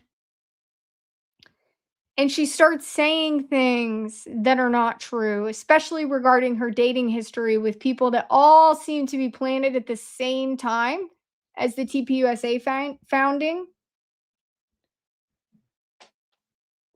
and that seem to not be as popular, probably because they did it based on ego and greed. It's very alarming that you see her in the same circles over and over. The 2025 narrative is built around Erica as the eternally waiting widow, and it's her favorite love story when God writes her love story, and it's being built on top of a documented timeline that says something completely different than the words that come out of her mouth. So, we're gonna talk about it. Oh, I don't think I can use that word in the chat. I think I blocked it because if curveballs, I'm sorry, the Z word you use is blocked. If that word is used, the algorithm is no bueno. Don't kill me. I'm sorry. I know. I know. Okay. I'm thirsty and I'm losing my voice. So, we're going to keep going. So, I'm pretty sure this will work. Okay. So, I have these in order. And something that I really wanted to note to you all. Why is it doing this? Let me zoom in. No! Wait, what? View.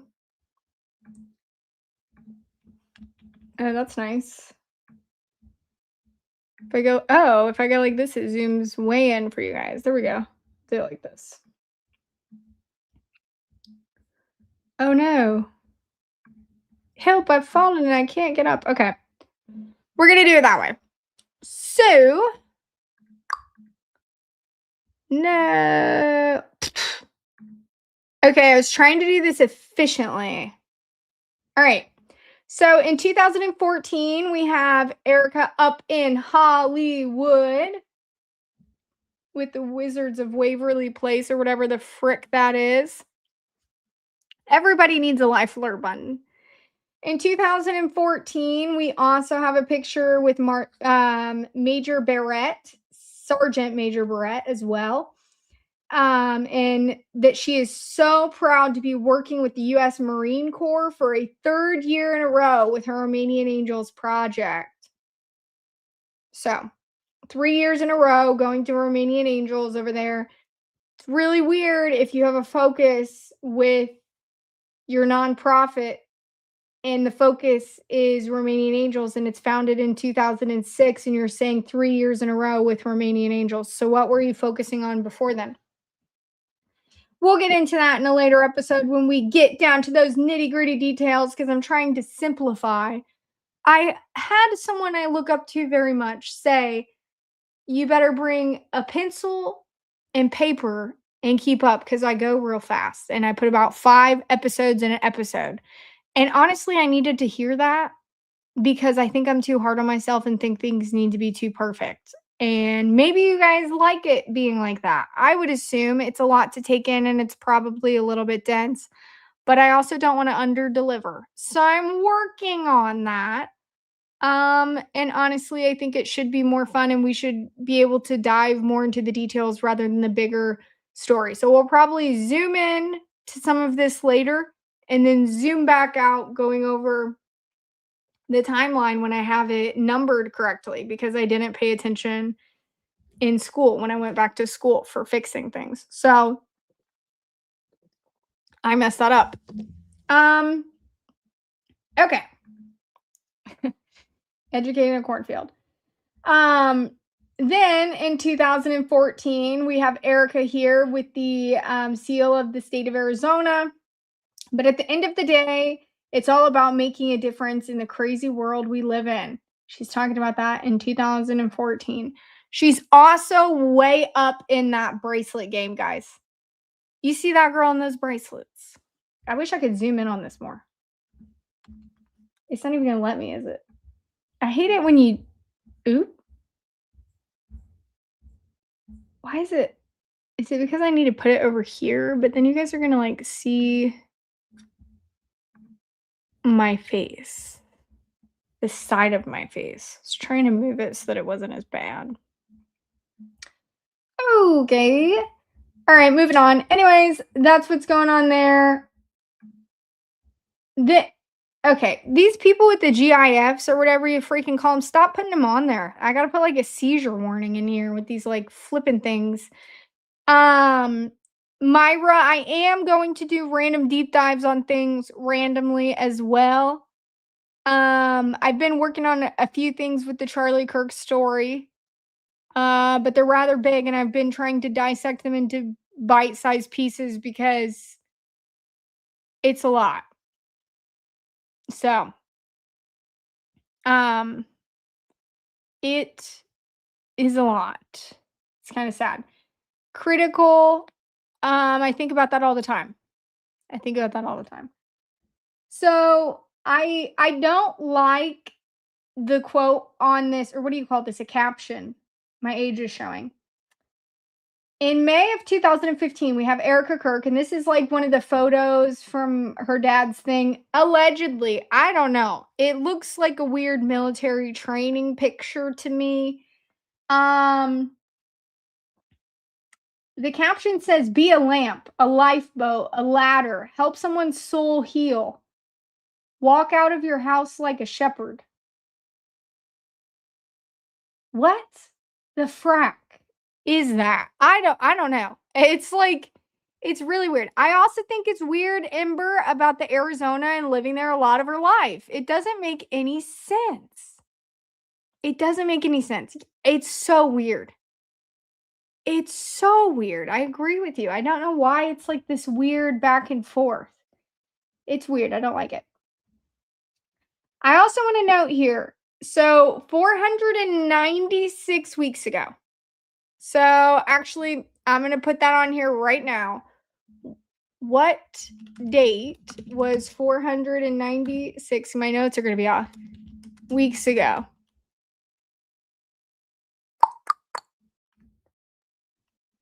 November 20th of 2016. Philip Kavitz is commenting on this post. Okay, guys? What does he say? What does this man say? If you were a lamp, you'd be ... lit. Hold, please. I need eye bleach, first of all. Ugh. That's really interesting of a thought. I don't know why I'm pointing like I can point above it. Like it would be some AI needs to do stuff like that. If we're going to have AI, it should at least make things like that cooler where I can be like, wow. And then like the screen's 3D, like Willy Wonka and the Chocolate Factory. And we could like get things through commercials. That'd be cool. Anyways, they also have elephant skin Birkins. I find it to be really weird. Hermes discontinued them, but it's like this whole thing. She is trying to be artsy. She's not really a good artist. Very sloppy work. Very sloppy work. So someone says, I swear this post just reappeared. I will also say, some of these do seem like they were archived and put back. And I don't know if it's because somebody called that out. I don't know, but it's weird. I don't know if she was trying to hide it. Also, look at this. I love lamp. I like that meme, but I don't like it in this context. I don't love that lamp. I don't want that one to light me up. And then in 2016, we also have Erica saying that's a wrap in the Samsung, the Human Fit commercial in the books in Las Vegas, Nevada. She's so blessed and grateful to have worked with such an awesome team. Vegas, you never disappoint.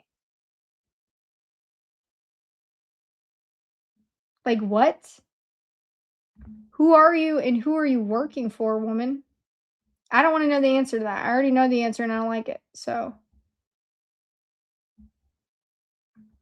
I don't like it if I'm funding it. I'm going to tell you that. I have a problem with that because I don't agree with it. Wait, why is that? I don't know why that's doing that. I'm excited to move on to the other ones. I don't know why that one's doing that.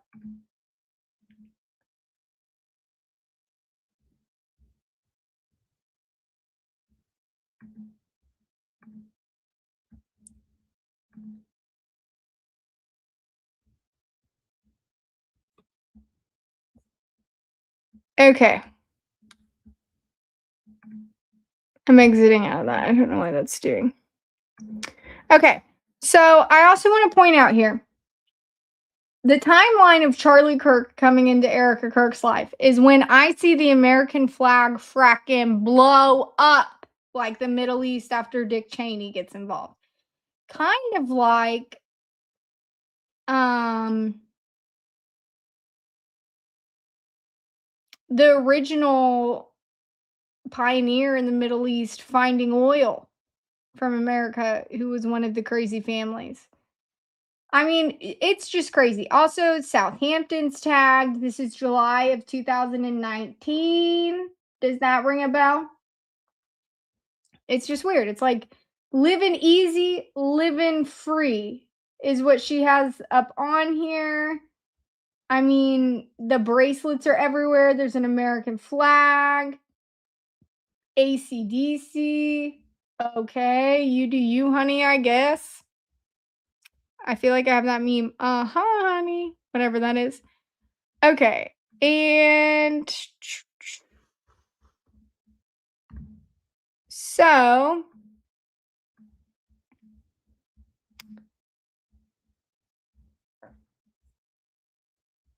okay, so that is the first one. Close window. Dirt, dirt, dirt, dirt, dirt, dirt, dirt, dirt, dirt, dirt, dirt. All right. This one makes me uncomfortable. I don't know if you guys are going to be ready for it, to be honest with you. Because this is right before the snow day. So, or right before the other one. So, we have the American flags. Thank you for coming on here, Sydney. I see that. It's like blurry because I'm trying to get this pulled up here, but hold on one second. Hi, Dom. I've caught a couple shows, but never alive. Came because Baron Coleman. Thank you to my baby for keeping me up late tonight. Well, I love your baby. Thank you. Thank you for your baby for coming. I feel grateful and thank you for being here. Also, congratulations. Babies are so cute and a blessing when they don't poop their diapers. When they don't, they're still a blessing. It's good if they poop. If they're not pooping, that's a problem. Okay. So we have Erica over here having a snow day. Okay. It says March 14th, 2019. I'm just here for the snow day. Okay. I'm going to scroll down. I had it on 2 tabs, but it got messed up. There's a comment here from Tyler Boyer. The comment says, "Snow, you're not." So she's at the Empire State Building. It says, "I'm just here for the snow day." Comment says, "Snow, you're not." Okay. I'm like, what? Snow? Okay, why is it doing this? It's like, come on. Okay, we'll do it this way. I'm just here for the snow day. Then we have Tyler Boyer saying, "Snow, you're not." Erica says, "You know the truth." What's the truth in that? Why are you in New York if it's not for the snow? I mean, you're dating Charlie at this time, are you not? Secretly?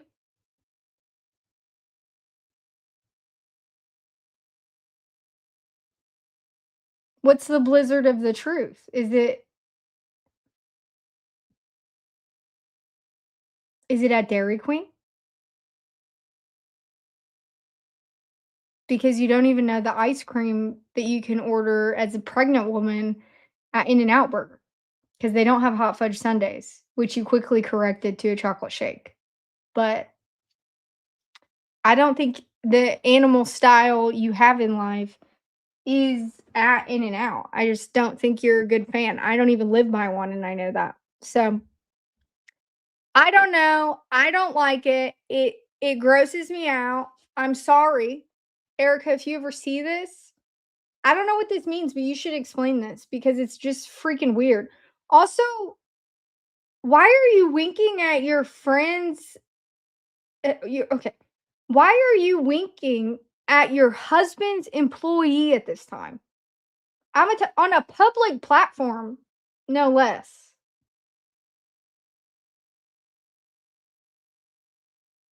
I mean, ew. It's disgusting.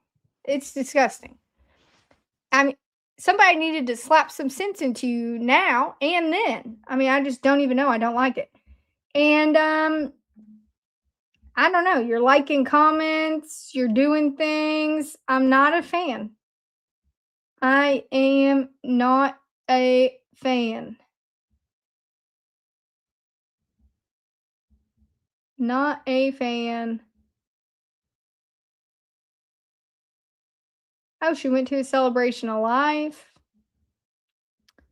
I remember that.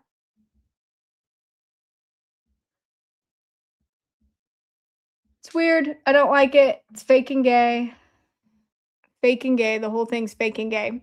All right, now we're going to talk about 2 years before with a little bit of Cabot Phillips with some weird comments I want to point out that do not correlate to the proper timeline we were told. We were lied to. Plot twist. All right. This one in here is from January 2nd of 2017. And I will post these on X. I have graphics I haven't posted because I wanted to do a live on these first. To thank you all for being here. So you saw it here first. Also, I suck at tweeting, and I don't even know if you can call it tweeting anymore. I like birds. I don't like that Twitter calls it X, calls it tweeting, I guess, because birds say great things, and what's on X is not a lot of great things. It's slop. My algorithm is disgusting. I have like the notifications turned on where I see if like Candace or Baron, I think Ian, a few stations. If somebody tweets like that, other than that, I'm probably not. If I scroll through, it's like a weird anomaly. And if I use it, it's trying to find footage that's been wiped off the internet elsewhere. So, in January of 2017, Cabot is on a bunch of confetti. And he says, saw a big ball drop coming for you 2017. Erica, that night. What are you doing that night? And then also she's tagging the Windhaven group, or somebody is. So I don't know if she's commenting from that account, probably because Sydney is using it. Or it might not be Sydney. Correct me if I'm wrong. But Windhaven, wow, must have been a big ball. Cabot, Thor sized. I have a feeling that they're talking about something that's, I don't know. I don't like it. I don't like it. And I don't love it. Not like the song. All right. Here it is again. That night. I'm like, what is that night? Yeah, other people commented, oh, I thought you were lying. I thought you didn't date, bro. She dated. All right. February 2017. This one weirds me out. This guy is famous from a meme and a question that he asked Hillary Clinton, I think. He was an undecided voter. It was a huge thing. It was like a test, social test. Anyways, it says, not proud of how starstruck I was to meet him. And Victory Productions is the thing that he started, I believe, as well. And Erica, I wonder if he has a sweater sponsor. It's a weird thing to say, Erica. March 2017 at Harvard. Everyone in a 2-mile radius is smarter than me. Erica, I see you in those white on white. I mean, is it practical? Is that what you look for in a husband? Like somebody that has really clean shoes in a dirty environment? I don't know. April 2017, baseball's greatest cathedral. There he is by Miss Erica Kirk.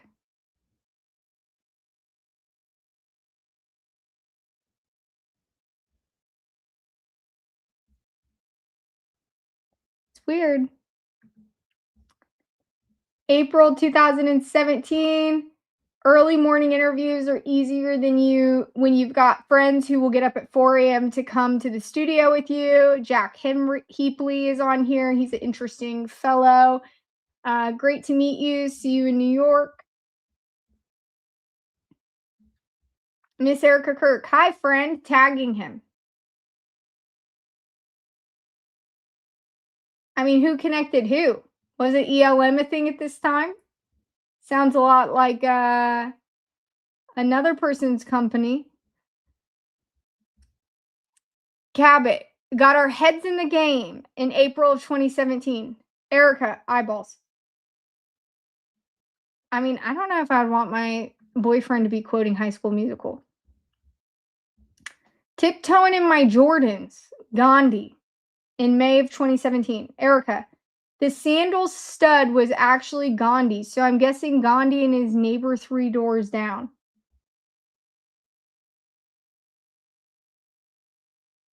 Someone got made fun of for liking their own comment. I don't know. It's interesting. All right. I like that boulder. That's a nice boulder in May of 2017. Erica, first like. Okay. Oh, is the last one not gonna? Okay. That page stopped responding. You should see how many tabs I have open. You guys would throw up. She was talking about Proclaim, probably. I also agree, but I don't think it would make sense because he was an undecided moderate voter. Thank you, Nicole. Okay. June. Okay. And then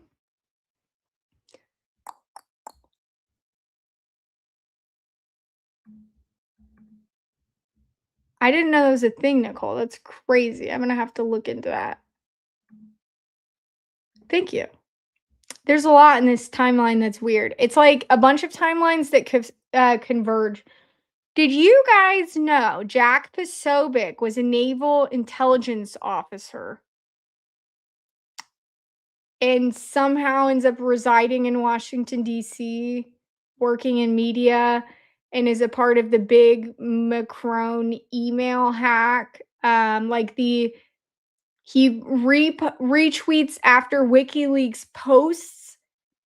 I'll pull it up. I'll pull it up before I hit the end because I'm losing my voice. It's past midnight. And I knew this was a lot to March kept saying, you're making this too crazy. And I was like, no. And my husband all day, are you going to be good? Are you going to be good? And about like a few hours before, I was like, no, I am not going to be good. Not going to be good. All right. So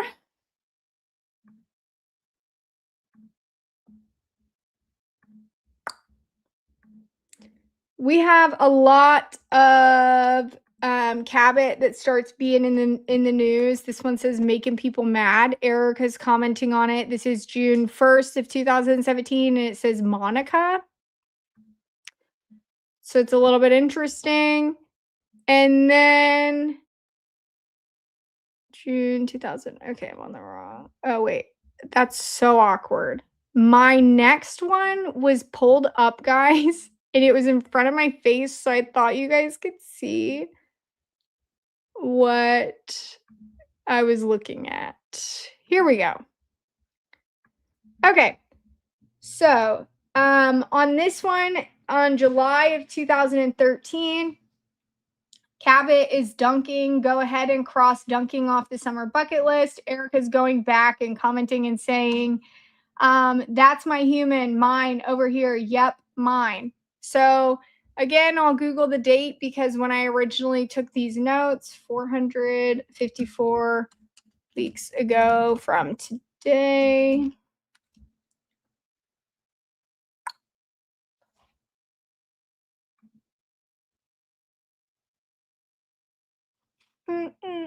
September 10th, 2017.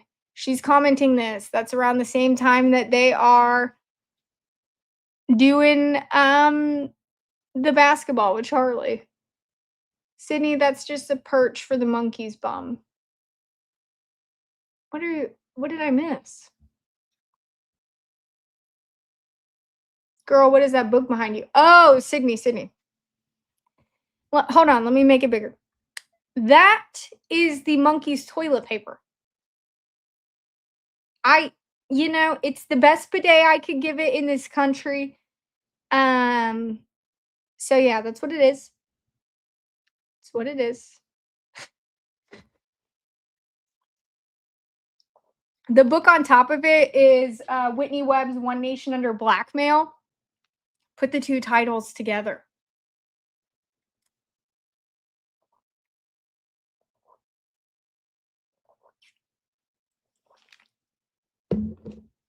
Okay. You're welcome. Okay, so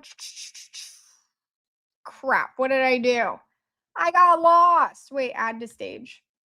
Okay, I'm no longer lost. I've got my drink on my hands. I don't even know how that happened. I do feel like Charlie was the assignment. I think he originally was one of the assigned. And then I think he became the assignment. So it's weird. But Erica's commenting on that. Someone's commenting on Cabot's dunk, and he's asking if somebody's hamstring's healthy. It's a little bit interesting. All right. In 2014, May of 2014, killed it in the Capitol today with my boys. Apparently, they don't like it when you slam the gavel on the table in the committee room and put in quotes, "This isn't a playhouse." Classic. So that is a little bit weird to me. And then again in May, he's wearing khakis. People are saying they're cool, I guess. Susan's maybe flirting with him. And Cabot is saying it was great to take the guys to my future house. Can't wait to move in a couple years from now. I found this to be really interesting with his ambitions and his news and political career to follow, being involved in an organization that was similar to Turning Point USA. Everything is sticky, Dom, every day. It's because sometimes I my tea and stuff will get on my hand with the honey, and then I'll have it on here. And also, I bought the black MacBook Pro, and the black stuff, my husband and I were trying to figure it out. I think because I use my laptop so much, this is embarrassing, where I put my hand on it and the finish is coming off and it's turning silver. I think that's what I feel on my hands all day, and it's really annoying. No matter how much I wash it, it doesn't go away. And I think it's because I'm always using my laptop. So God's telling me to get off the computer. I don't like it that, number one, he's wearing khakis. Number two, that he's saying this is going to be his house in the future. Just seems to be a little bit weird. Not a fan. Not a fan. And then moving on, this is Susan. She is a type for sure. Susan has a type. Pale brown hair. Okay. May of 2014, again, at the White House, brother. At the White House. Cabot, in the words of the American philosopher Whale, they gonna love me for my ambition. DC internship part 2 is underway. No, thank you. No, thank you. And then people are trying to, it's okay. If I had $1 for every time I heard you say that. Hey, you're kind of cute. Another girl. What, this one has a okay, hold on. The girl that gets tagged, I didn't even realize that earlier. She's up in there. Let's see what she looks like. No. Okay, that one's when I zoom in, it really messes this stuff up. Apple owes me a new MacBook. I wish. No way they would not do that. This is a very expensive MacBook. Um, all right. And then June of 2015, another fun morning on Fox News. Fox has blessed me with a job I love, and I'm ridiculously grateful for it. Do you see who's in there? Do you see that's Tucker Carlson? Huh. Wonder how all of these people connected. Who did Blake Neff used to work for again? Um, Someone. I told you that you were a world changer. I said it first. Okay. Oh, guys, I skipped way ahead, I think. Did I or did I exit that? I did. I was starting to go backwards. Okay. Hold, please. Ignore the last one. In July of 2014, Philip had a chance to go to my first ever movie premiere last night for the new film Get On Up. Mom always said I was made for the red carpet. Evidently, security didn't agree with her. Do you guys see that that's a universal background? Urban Beck worked for who? Erica Kirk was connected to who? I'm just saying. I'm just saying. Let's look. Let's look. Oh, my stomach just made the weirdest sound. I might be dying. Just kidding. We're all dying all the time. I zoomed in. Now it's all messed up. Help. I pressed a bunch of buttons. Hold, please. My computer's spazzing out. I should use my desktop more often. Okay. I'm exiting that. I'll come back to it. September of 2014. This is Lady Liberty, guys. This is the woman with Jerry Falwell Jr. that has a whole Netflix documentary made about her. And it says in the caption, Flames football and Lady Liberty, all is right in the world. Is that his hand on her shoulder?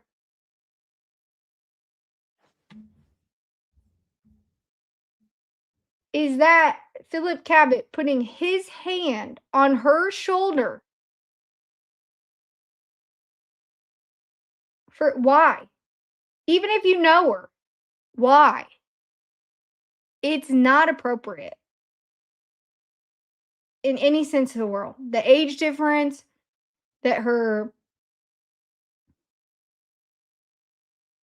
no. The allegations. He's a student at the university that her husband works for. It's very inappropriate, wildly inappropriate. Then she comments, Lady Liberty, I don't think I've been called that before. Kind of catchy.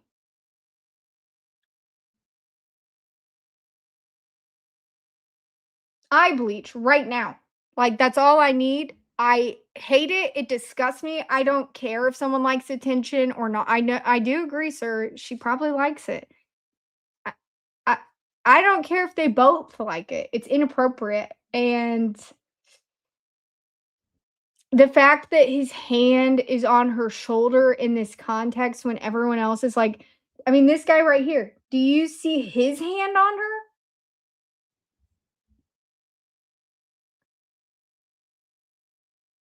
I also don't know why her hand is right there like that either. It's a little bit weird.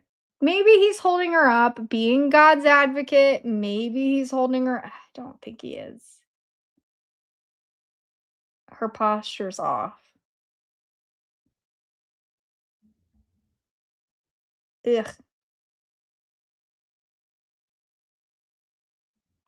I don't like it. Also, this guy's up in the Erica Instagram from New York. Okay. Then we have, hold please. All right. Then we have Cabot's first TV appearance in the books, hopefully first of many. And he is giving Lauren Creekmore a shout out for having it. And Tommy Lawrence also tagged in it. This is February 6th of 2015 as well. So that's on there. And he's in front of the White House. So that's what's going on. And it keeps going. Yeah, I really need to. Sydney gets it. Sydney gets. Sydney gets what?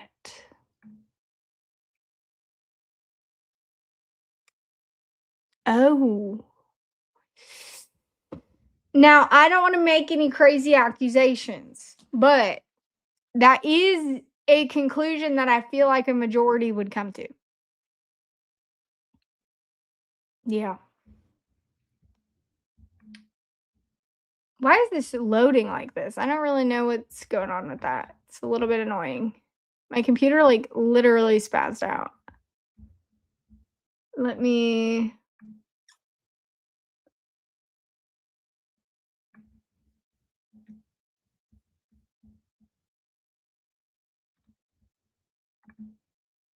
I wonder if this is why. Terminate, I guess. Terminate. What? Oh.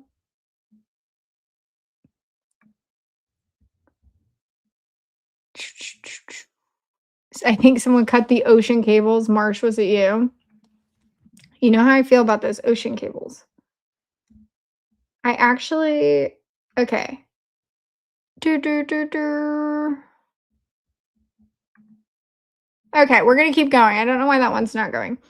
So in March of 2015, he's doing another news appearance. People are calling him the man. He said another night getting to do what I love.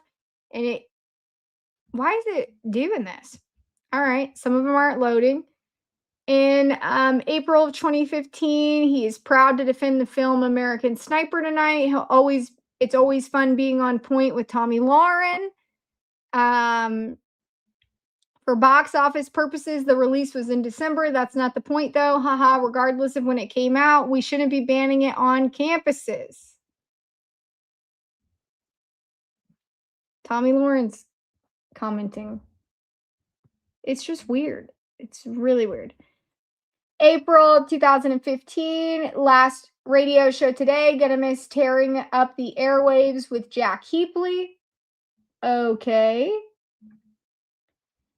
In May of 2015, humbled, honored, and surprised to have received the Dean's Award today. Feeling good to be a college graduate, but I would be foolish to give credit to anyone other than to Jesus. He has blessed me beyond measures.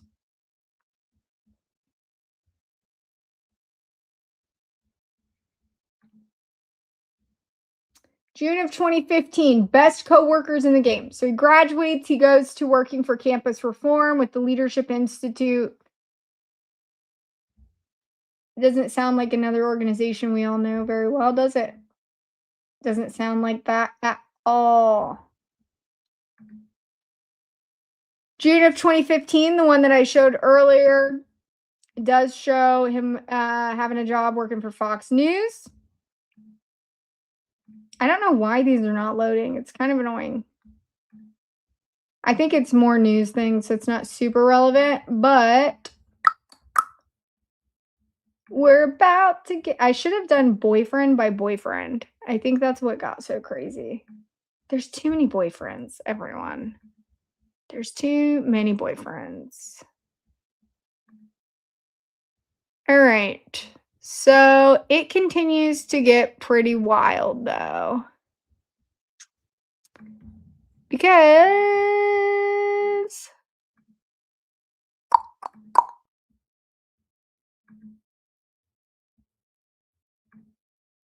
who the hell this guy? Oh, it is Erica. I think you're being funny, but it is one of Erica's boyfriends. I know, but seriously, this guy's like everywhere. So in June of 2015, he's in front of the White House again. Seems to be a theme here.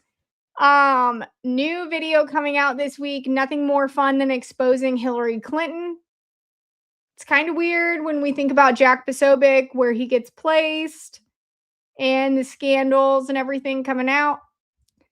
In June of 2015, what the heck? Is he on a couch with Tucker Carlson? Fox News in New York City ain't nothing better. SOS.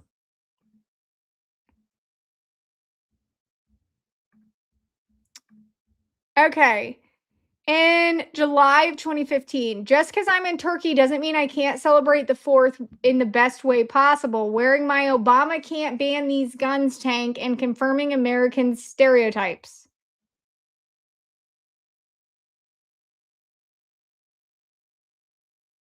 You know, sometimes I wonder, why do people hate Americans?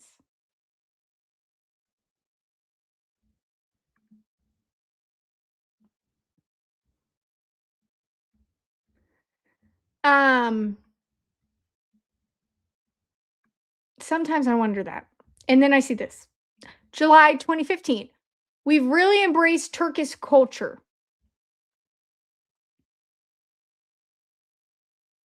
with his siblings in Turkey.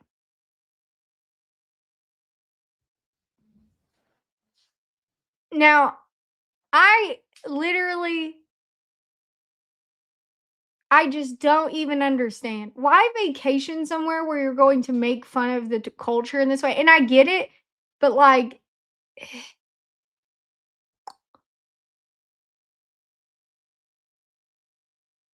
I get it that when you do photos, like the Sears photo shoot and everything, it's just I don't know, it's inappropriate if you don't want people to if you want people to respect your culture, you need to respect theirs as well, especially when you're a guest in their culture. So, I know Turkish culture from 300 years ago, I know. Um, in July of 2015, Cabot Phillips, campus reform campus corresponder. Quote about making your dreams come true and doing what makes you happy. That's the caption.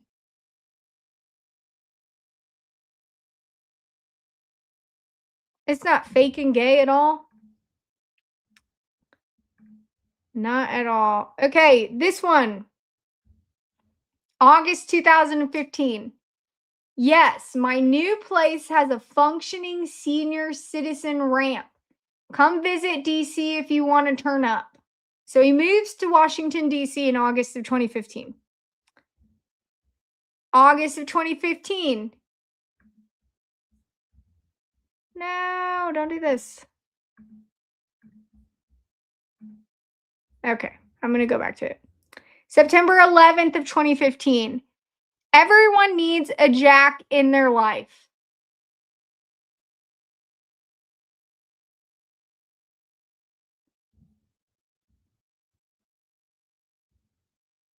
And it again is that Jack Heapley.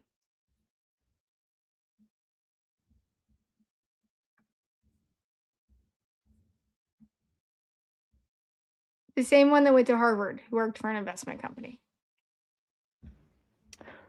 So, if I'm remembering correctly, I don't know why this is loading so annoying. There were a few more that I found to also be super alarming. Marsh, if I went to the bathroom really quickly because I've drank all these drinks, could you put like a thing up or no? I'm looking to see real quick. Just like play them over and over for a second. For like just a second. Yes, no, maybe so. I feel like you probably fell asleep.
Wait. Let me tell you. Oh, you literally put it back on before I get situated. The shark has a shark coming out of its mouth, like a fin coming out of its mouth. So there is that.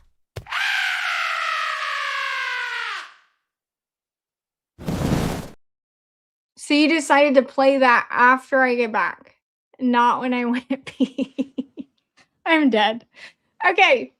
So, all right. I do think, Sydney, that is a good point. That is the bone phone. I do have a triceratops rib partial bone over on my other desk over there.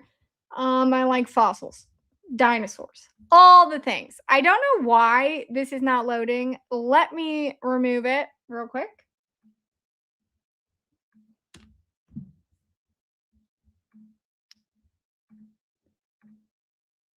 Mm.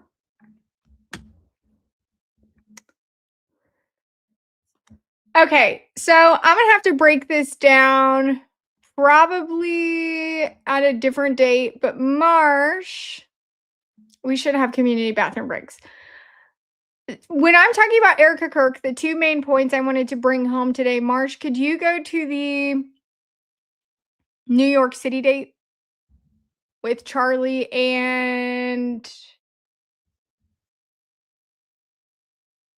Erica?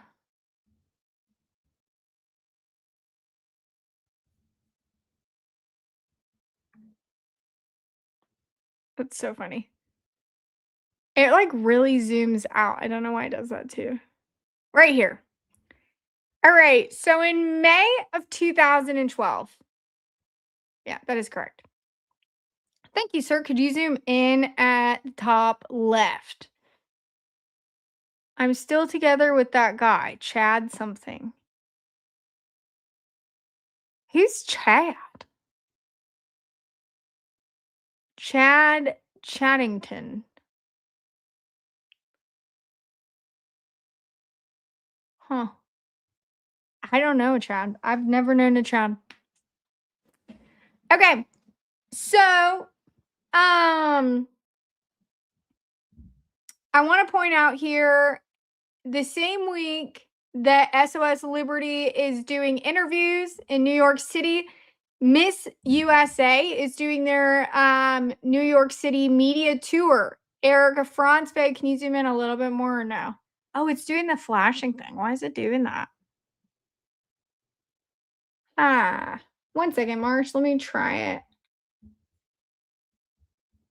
I don't know why it does that. I was trying to be more efficient at the end. Efficiency.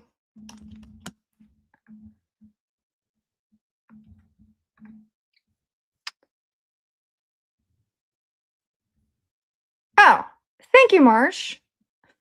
So yeah, that's Erica. Same time zone going on there. It's a little bit weird. So April of that year, in April of 2012, Charlie Kirk is emailing Breitbart as a high school student. May, he's founding SOS Liberty. In May, Erica is in New York City for the New York Pageant winners group photo. Same week, moving over there, same time period, SOS Liberty on Fox News.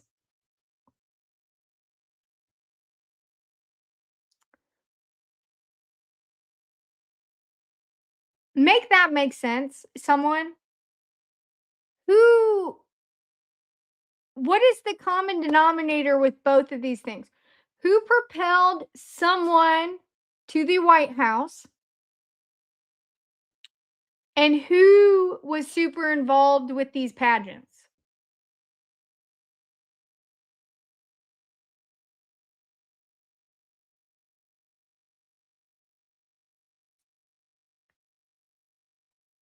I don't like it. I don't like it at all. It's disgusting to me. If that's what's going on here, it makes me want to throw up. Um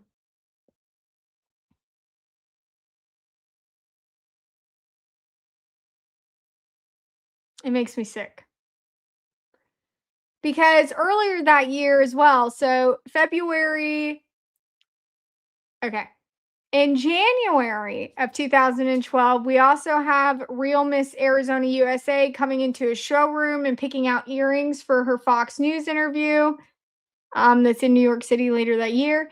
And February 6th of 2012 on Twitter, Erica tweets, excited to meet General Salazar on Wednesday to discuss the Border Patrol Foundation.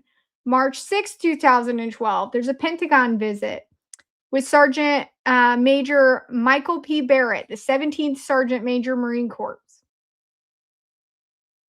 How is all this happening at the same time?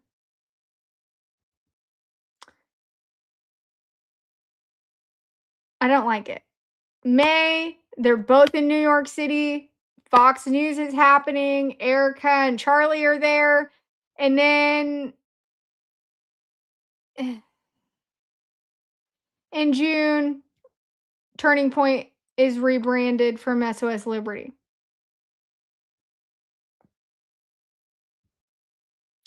In July, we have Erica in She's My Kind of Crazy music video. In August, Everyday Heroes Black Sea Mission in Constanta, Romania with the U.S. Marine Corps. And in November of that year, she crowns someone else as Miss Arizona. And later that year, she's tagged in those posts with big jorts saying the cutest freaking couple ever as the NBA player.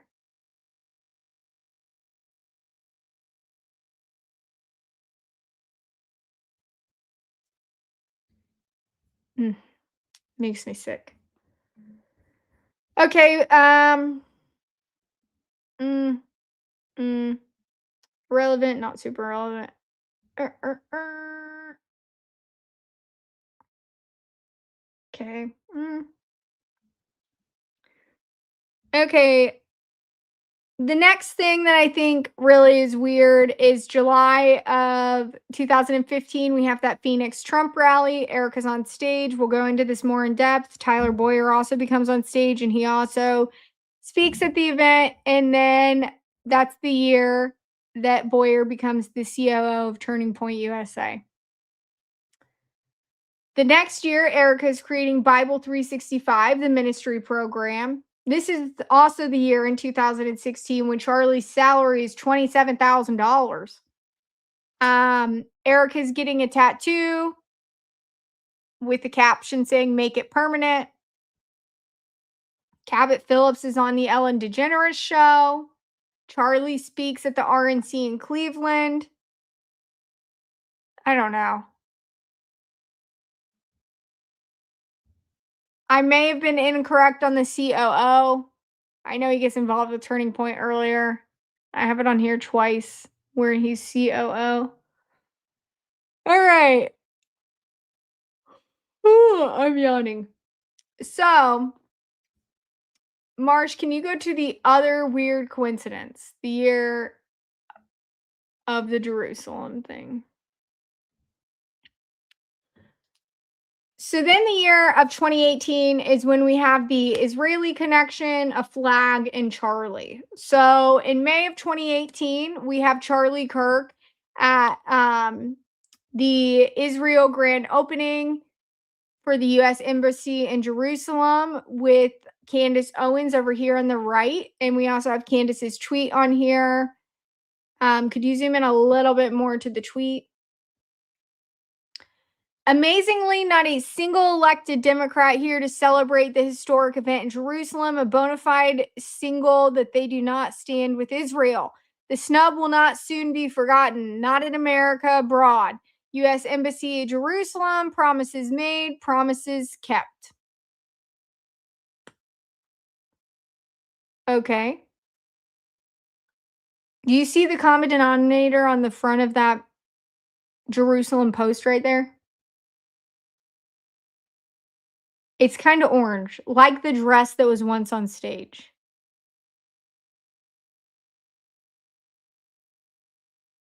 All right. If we move over to the left side, we can see we have somebody who saw Charlie at the airport at this time. So we have a bunch of posts we can go over more in depth, but basically May 17th, Erica has an Instagram post in Jerusalem. He made a world of wonders. Her mom's in the photos. May 22nd, Erica and Masada, Israel. The world says stop, but God says go. It's interesting, out of context. May 23rd, Erica's Instagram at the Sea of Galilee. Oh, what happened? Oh, curveball. Jesus walking on water, dot, dot, dot. He did. That's an interesting one. I have these pictures out of context, so Marsha's probably like, what is going on? Because these are just ones from that time period. And then Erica is admitting that she saw Charlie at the airport in Israel. He looked familiar. And later she realized that they were there on the same date. May 29th of this year, Erica's first documented American flag photo. I'm like, on the Instagram. I think, did I cross? I think yeah, I closed all this out. I had all of these open. Anyways, actually, Marsh, if you go to the is this the 2018 page? Hold, please.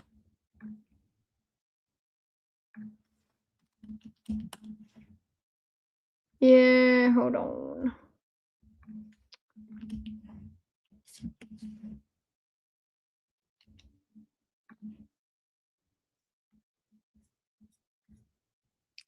I'm just going to go to it to show it.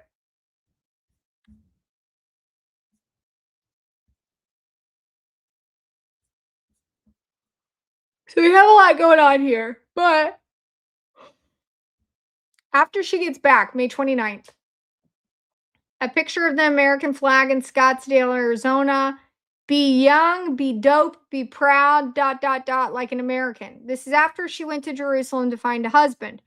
June 24th, she's back dating a photo on Instagram in Jerusalem. June 13th, Erica is in New York City. You are a divine work of art signed by God is the caption. June 19th, same year. Montauk, New York, adventure collector. July 12th, New York City. Nah, I don't mess with luck. July 17th in Watermill, New York, adult summer camp. Summer 2018, Bravo Summer's House season 3's filmed, so Erica dates a housemate. August 1st, Erica's Instagram Hamptons post. Got a heart of a lion beating in that chest. Who just got interviewed this week with a lion in the background? What does Proclaim have all over its spirit wear lions? Go to Tracy Martin's Facebook and tell me what you see in the back on her cover photo. Plot twist, it's a lion. Look at Benjamin Netanyahu's tweet for the lion heart of Israel that he posted about Charlie. Why is it that all of these people have lightning bolts and lions? And I know that that's crazy. I don't care if you think it's crazy. I've never seen so many lions and lightning bolts in my freaking life. I do not want to get a pet lion. Sir, why are you saying that, bruh? Married, no way. I am so dead. I am so married, but I am very flattered. I just saw these comments. They are. A lot of states are. Arizona is also a big one. I've been working on some things with that, connecting some things as well. Lions and lightning bolts are cool, but it's just, a little bit sketch. So I'm going to go to these in order to show you because I do think they're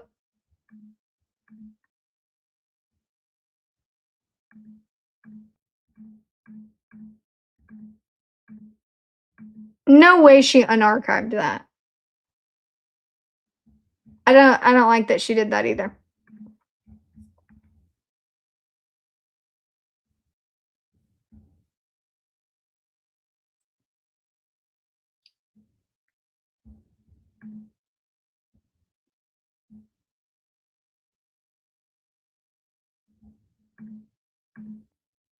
She unarchived a lot of these.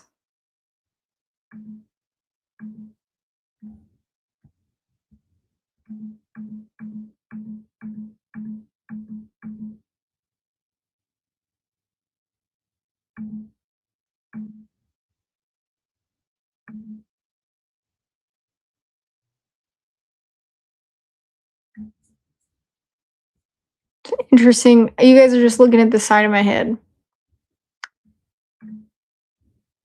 Da-da-da-da-da. Oh, you can see all of the. Hold on, please. I have too many tabs open. That's why you should see how many. Um,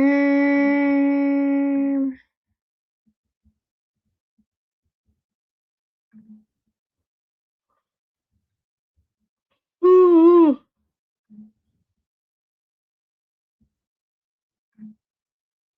Okay, I'm just gonna do this and go with it.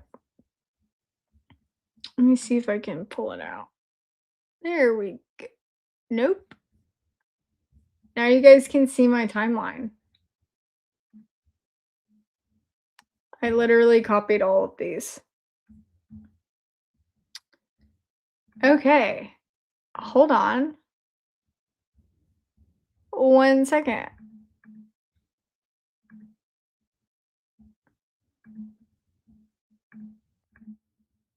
Okay. So we're gonna go back real quick. This was definitely not on there. So bizarre. It's also really bizarre thinking of some of these that got put back.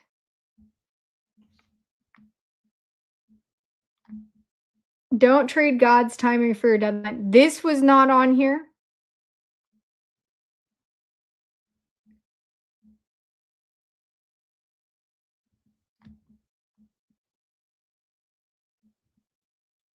This was, I remember, Fashion Week one.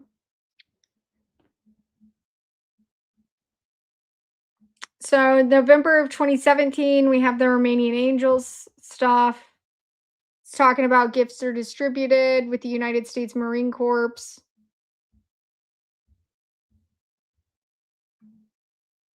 It's really inappropriate to post pictures of orphans on the internet,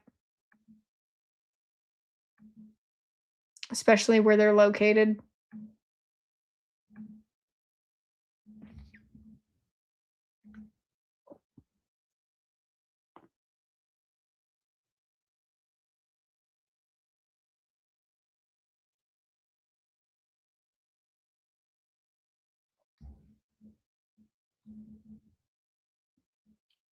That Let's Go lifestyle. The cat. I have the cat account. It's interesting. Concrete jungle where dreams are made of. Was that supposed to be New York? Because of the location? I don't love it. I'm going to tell you that. I do not love it. That's the beauty of this life. We all have a story to tell. The one you told is horrible. You could have told about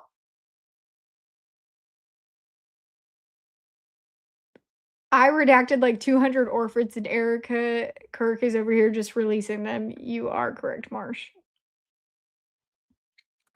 We did. I mean, all over everything. Am I in California? Hell no. I'm in the no. Is Erica rich? I don't know. Probably. I mean, she's always just posing. I mean, I don't know how she has time to actually work.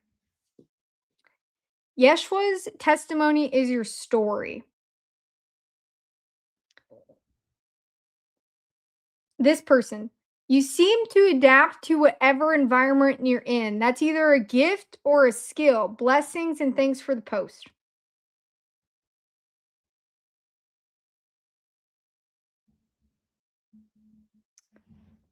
No, thank you. Steadfast as she looks at you terribly in the eyes. Double down. This is 2018, so remember the timeline when she's in, the airport? Do you wanna build a snow? This is the it goes with the one later. Welcome to the sneakerhead fam, babe. Sydney. Every drop of blood and ink tells the grace-drenched stories, the one I love, forever etched into my skin.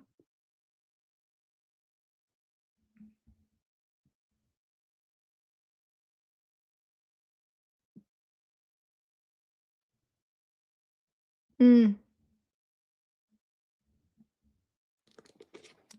That Luke 12:48 ride.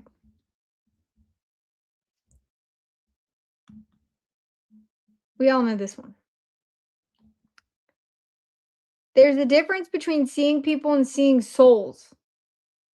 My obsession with the later of the two.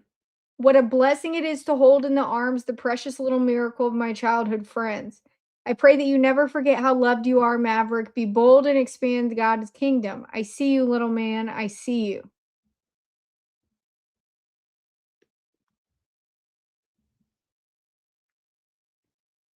And when it's said and done in this wild life, I want my heart to be covered in stretch marks.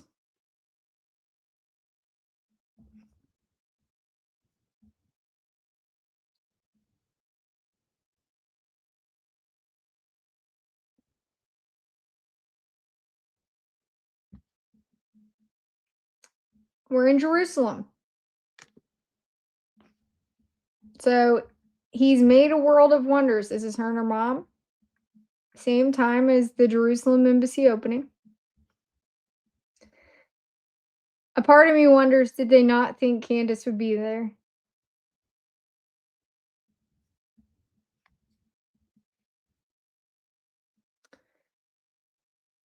The only one great debate relevant to this photo and Jesus walking on water is not one of them because he did. You see that she has a Air Jordan jersey on. It's just like such a random thing to wear here too. Some people, when they hear your story, contract. Okay, like contract you to what? Or contract like write you off, write you up. I don't know. Um,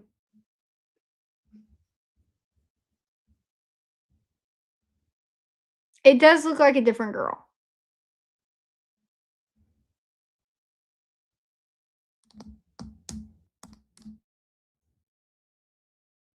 It's easy to have to. Oh wow.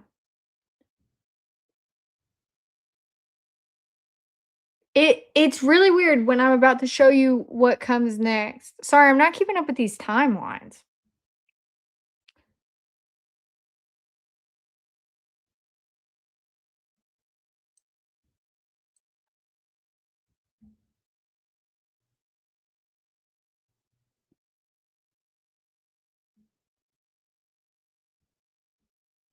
It the face, yeah, it's real weird. Oh wait, I see the Tel Aviv Impress thing. That's a little bit weird. Um, some people, when they hear your story, contract. Others, upon hearing your story, expand. This is how you know. This is how you recognize the precious gift of a sacred space that is found safely within the soul of another. Why are you trying to be in people's souls? Okay. You know what that sounds like to me? There's this word from a religion in the country that you're in right now that starts with a D that Leslie Wexner is really famous talking about himself with. And it's called a debunk.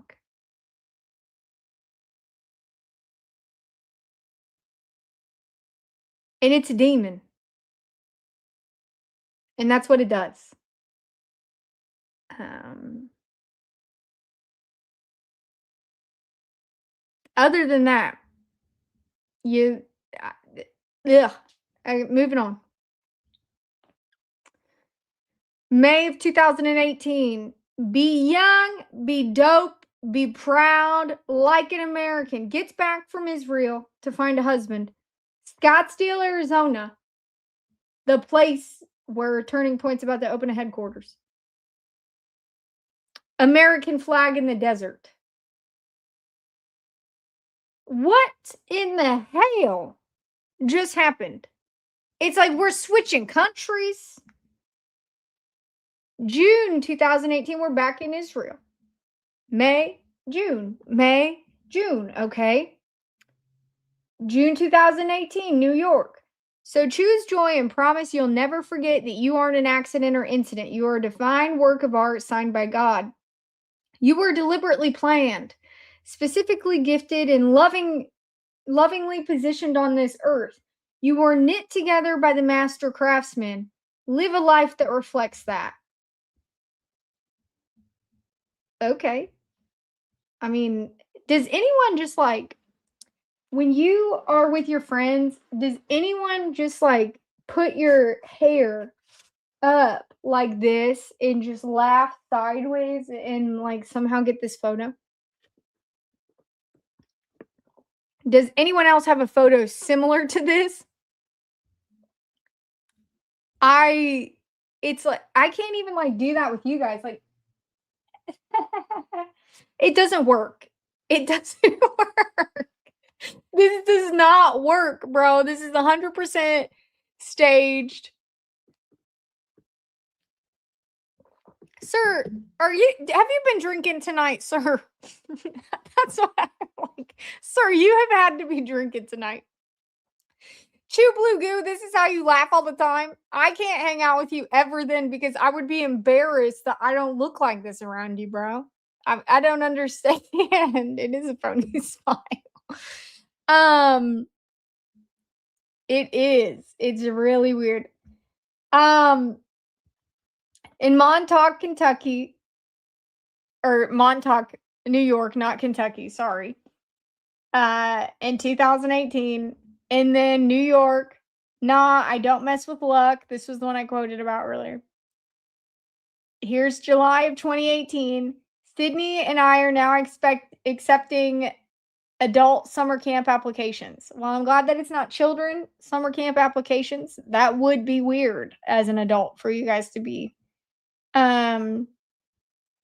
accepting those. There are guys trying to take them up with short shorts on that offer. She's got bracelets in the pools.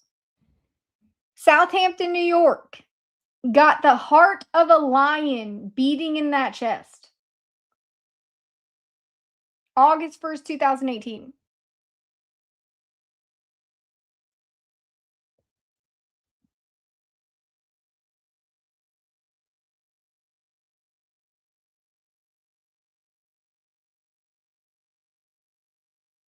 It's gross.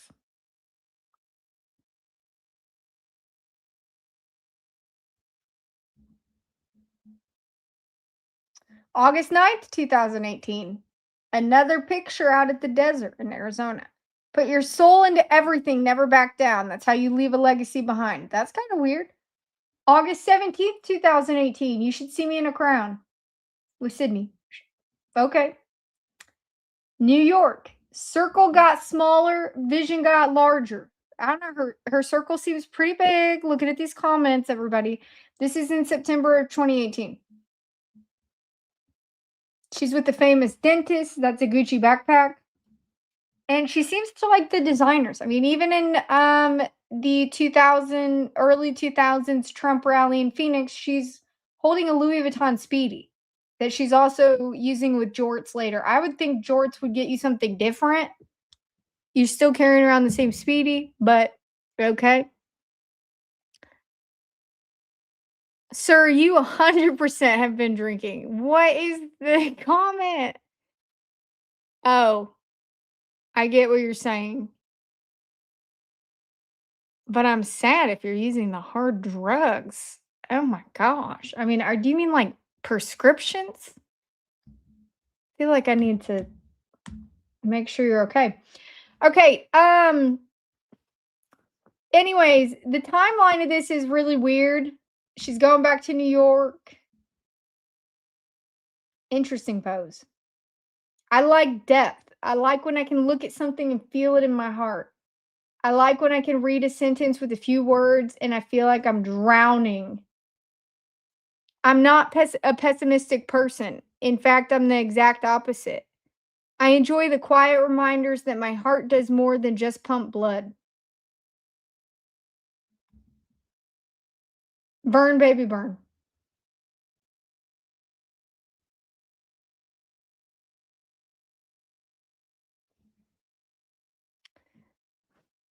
For the past 6 months, I've prided myself in delivering Sydney the best pickup lines. Silently, I've witnessed my competition. Now I'm calling you out. Let's call a spade a spade. Leave your best go to line below.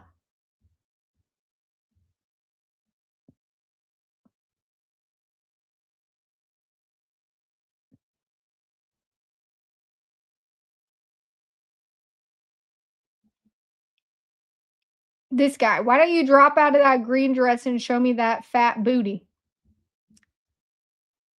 I don't usually do this, but then about as far as I get when before I just order myself 2 drinks and walk away.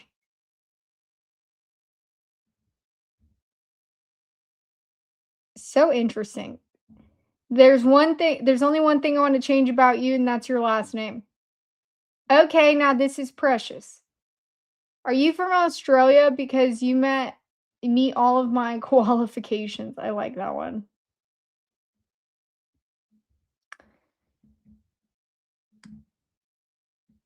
It's interesting.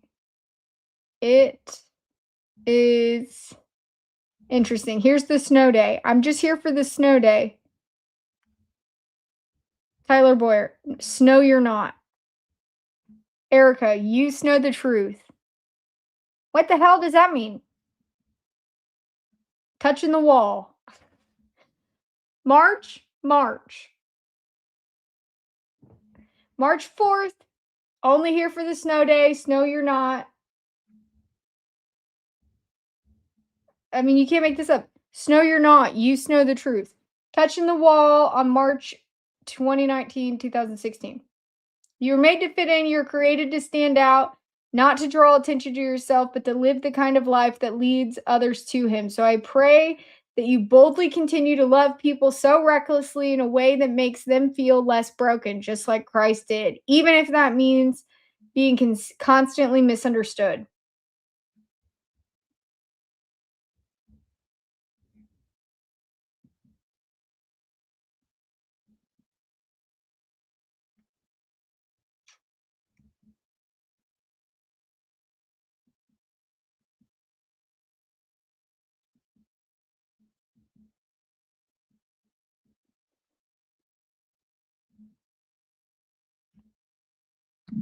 July 2019, American flag again. It's like, okay. I don't, it's weird, bro. Tis a little weird. There's Candace and Lady Liberty. Mm. Mm-mm-mm. Then she starts her podcast. It's weird. It is weird. She does also confirm on here because both dates are on paperwork. Her birthday is November 20th. Okay. So it's weird. I don't like it. There are a lot of people. I mean, snow day with the Coke. I kind of, I don't know Rolando. Right. What are these? Keep in my mind, with a strict diet of hard drugs, I buy them from this. What? Are you talking about like shrooms, bro? What are you? You should not just take drugs from people. That is not good. Sure. Sure, do not be taking hard drugs from people. That is not safe. It is not the 70s anymore, bro. It is not the 70s anymore. So there's a lot going on during this time period, but I'm going to close it all up because I'm losing my voice. So, Erica told CBS News that she didn't date anyone for years before she met Charlie in August of 2018. The receipts obviously disagree. Okay. I mean, 17, 16, 15, 14, 13. Disagree. January of 2017. She's calling a Liberty grad named Cabot Phillips her human on Instagram. 11 months before Charlie Kirk plays one-on-one basketball with that same Liberty grad. 8 months before she sees Charlie Kirk at an airport in Israel, by her own admission on her own video.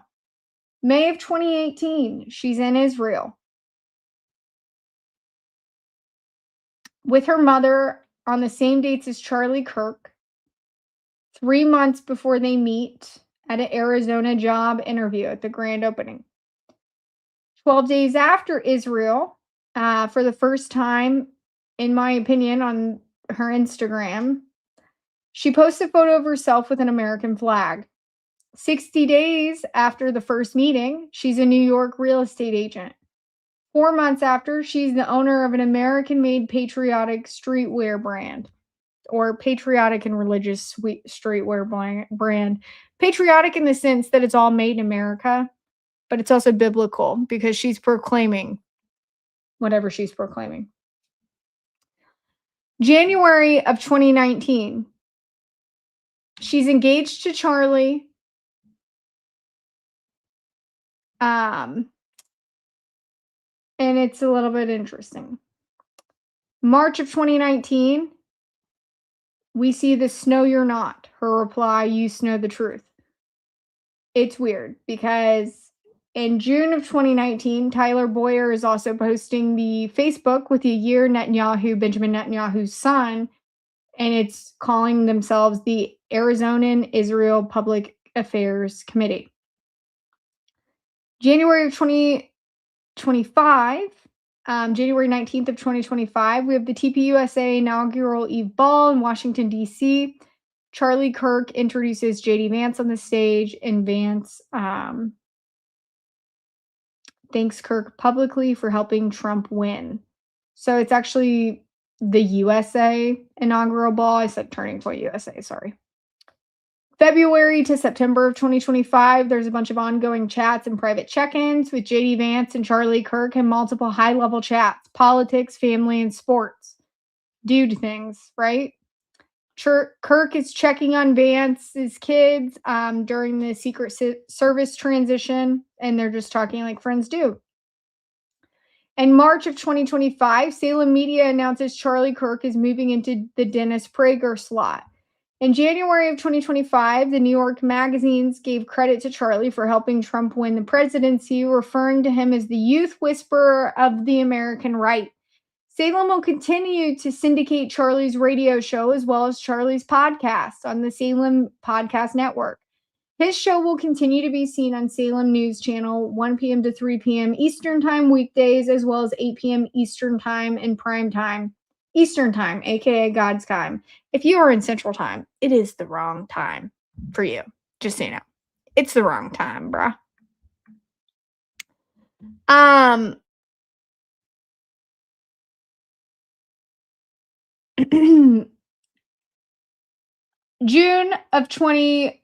June 18th, 2025, Charlie's telling POTUS war with Iran is a mistake. June 19th, we see archive or deletion of Instagram posts. July 13, Josh Hammer expresses open and specific disgust of having to share the stage with Dave Smith for the debate, which is funny because Josh thinks he's funny. And makes a horrible joke about Santa Claus. July 13th, since April of that year, Hammer has been attacking Tucker Carlson, calling him one of the most dangerous anti-Semites in American history, probably because he holds a microphone and is asking legitimate questions. Carlson makes a notorious appearance at that same Turning Point USA event where Hammer was disgusted at sharing the stage with Dave Smith. There are lots of people that were upset at this Turning Point event. It's specifically with people platforming Tucker Carlson as well, and Charlie not intervening more on that debate. I mean, a debate is a debate, and it's interesting. August 4th to the 5th, there's a meeting at the Hamptons. Charlie Kirk gets in some heated discussions, allegedly, with some people. And what seems to be discussed is taking people to the next level or perceptions of his inefficient support for a certain country, specifically also platforming Tucker Carlson and not cutting people off that people want him to cut off. On August 6th, Charlie Kirk goes on Megyn Kelly's show and complains about being emotionally blackmailed over his choices regarding how he supports or how he doesn't support a certain country like people want. In mid-August, Charlie Kirk is talking about fears of people acting in violence. There's a specific report that you can find made to Harrison Smith, who posted it at the time. Charlie is not known to have disputed this, and he was scared that a certain point of interest was going to take him out. Others have confirmed, as he told multiple people this. On September 8th, Charlie posted a message on the group chat that he had no choice but to drop a activist front that he was very big on. Josh Hammer and I believe Rabbi Wolke were part of this group chat. They both stayed silent about it. Hammer lied about Candace's claim, and it turned out to be true. On September 9th, Charlie had a mysterious Zoom call with Josh Hammer and Rabbi Wolke. I'm not saying that, Wolke, where they discussed Charlie's upcoming campus tour, debating with students. Even though it was scheduled to begin the next day, Hammer apparently didn't even know that it was starting in Utah, because that's not odd at all. On September 9th, Charlie texted people saying they're going to kill me. We don't know if that was before or after the Zoom call, but I'm getting ready to cry just reading the timeline of these events because that's so sad. On September 9th, at the dinner after the Zoom call, Erica and Charlie's, this is what's reported, faith leader friend both encouraged Charlie to increase his personal security by wearing a bulletproof vest or putting up a glass. What happened to escalate their worries that night? Like, what was happening? What were the threats? What was the intel he was aware of? On September 9th, after the Zoom call, apparently, with the timeline of events, what I'm alleging, because I'm assuming he's not tweeting while he's on the Zoom call, Josh Hammer cryptically tweets, based, retweeting a random 12-year-old tweet from Donald Trump calling for public execution.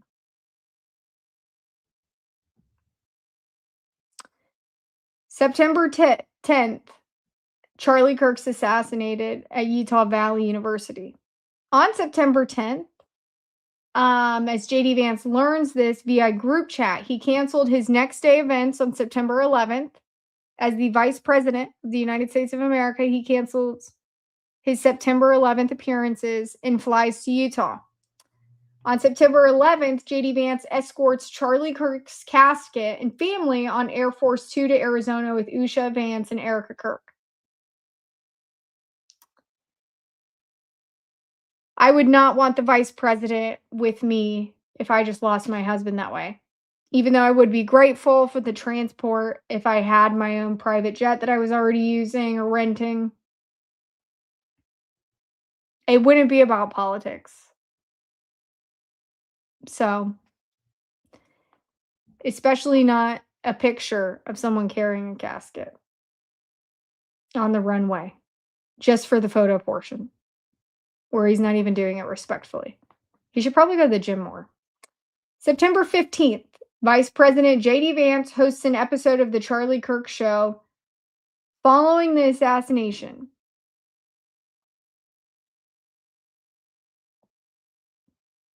It's from the White House. The tribute episode with Stephen Miller, Tucker Carlson, etc. Every single person in this building, we owe something to Charlie. September 2025, JD Vance's public eulogy memorial speech. You ran a good race, my friend. We've got it from here. Words straight from his mouth.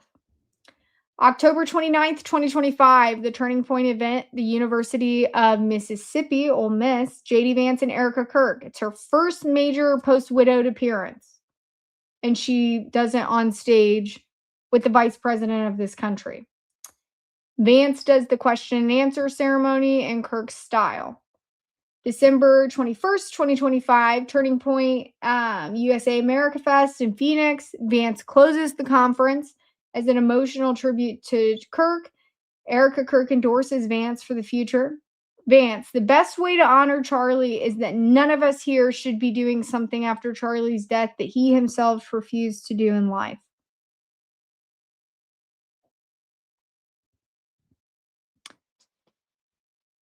September 10th, 2025, Charlie Kirk is assassinated. 8 days after, Erica Kirk becomes the CEO. All of these dates are sourced. I'm not making this up, and I'm not telling you to come to your own conclusions. I think that you should verify and think with your own brain and your own brain cells. How is it that someone in these people that are always in the proximity of this circle are now the CEOs or the zookeepers of this movement that was not theirs?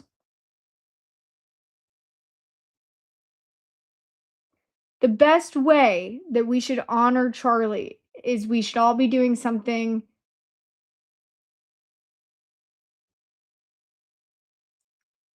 that none of us here should be doing something after Charlie's death that he himself refused to do in life. He refused to speak for others. He refused to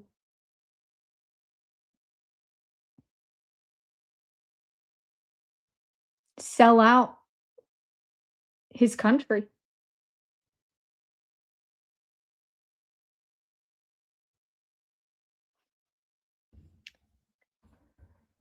I'm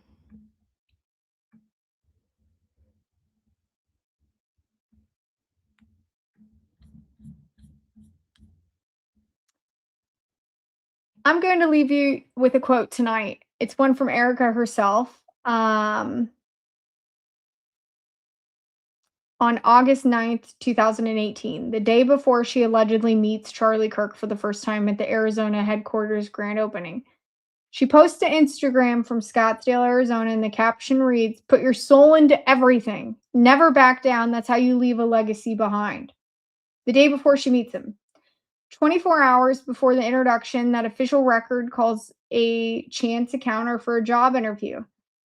3 months after she came back from Israel with her mother, when Charlie was also there and she saw him in the airport line. 12 months after Charlie played basketball with a man she'd been calling her human on Instagram, and a legacy left behind. Sources are all there that I showed you today. You can go see them yourself. You can go source things yourself as well. I don't want you to just trust me. I want you to verify and come to your own conclusions. We're watching the rewrite of a public record in real time. Someone thinking that you will believe the words out of their mouth instead of the facts and the evidence. So write it down. Keep your own record. Take screenshots, and you should archive these things. This is how history gets rewritten, and it's not great, and we know that throughout time when we're wondering and scratching our heads on what happened. The woman who is always in the orbit of this movement is now the head of all of it. And it's chewing her up and spitting her out like it doesn't taste good. And I think that's what happens when you do things for the wrong reasons. So, sadly,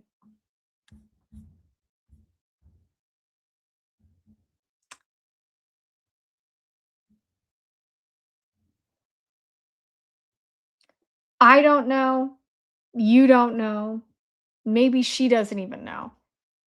But the next time someone tells you that this is just a grieving widow or everybody grieves differently as she steps into her late husband's shoes that are a few sizes too big for her, because what he lacked in a sheep dip resume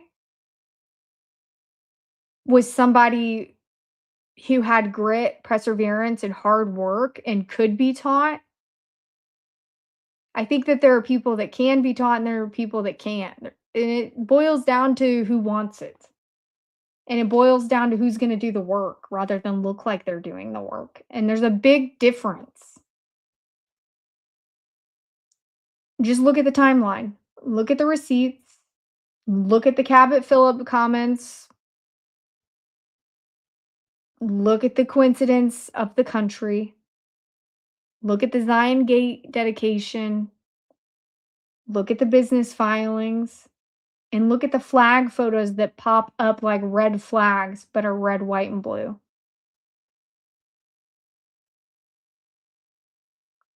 I don't think anyone can look at someone straight in the face and say that this was not a planned operation by someone close to him. And I'm not alleging that it was her. I think that she is the easiest one to point blame at because she was apparently close to him, closest to him. I mean, obviously, they're married. I think it's the other people in the orbit, and that's what we're going to talk about next. So, you should always keep asking questions, and I hope you guys have a good night. I'm out of here. I think I am out of here. I'm double checking. I don't know how to see the saved ones. I think I'm good because I don't think I have any. Okay. I am going to log off. Thank you guys for coming. No, you can't be bought. Your soul is priceless. Don't sell it. Thank you for your time, Sydney. I hope you're the one with the baby, right? Or is that Nicole? Whoever has the baby, I hope the baby sleeps well and that you get some sleep. Thank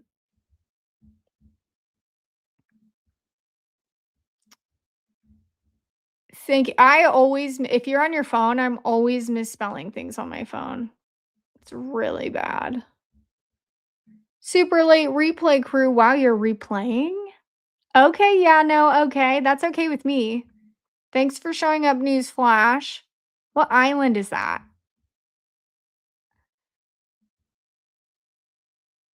Yep, Survivor.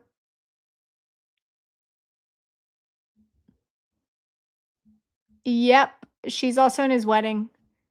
In Utah, it's really weird. I don't think she is. I also think that I have a weird theory about this. Okay. I'm so behind in these comments. Oh my gosh. Okay. Off to buy some Proclaim. Yeah, that's so funny. See, you were holding the baby. That's why. You gotta keep the baby good. You gotta keep the baby good. You can have misspellings. And also I misspell things all the time, so it makes me feel better. I'm not holding a baby when I do it though. I'm usually holding like all of these, trying to like get my laptop. Look at all this. I have 4 drinks right here. They're like all gone too. That's why I had to pee. So go buy some Proclaim gear like State Decline if you're why did my hair do that? If you're into that, go buy a cool hat. I was looking at some cool hats. I have a trip next month I'm pretty excited for in less than a month. So I'm planning on doing at least one show a week. I'm planning on doing a fun show and then a show with research. I mean, they're both research oriented, but I did the history of noodles. And I have some other topics I've had for a long time that I want to dive into. I hope you guys have a good night. I'm going to sign off for reals this time.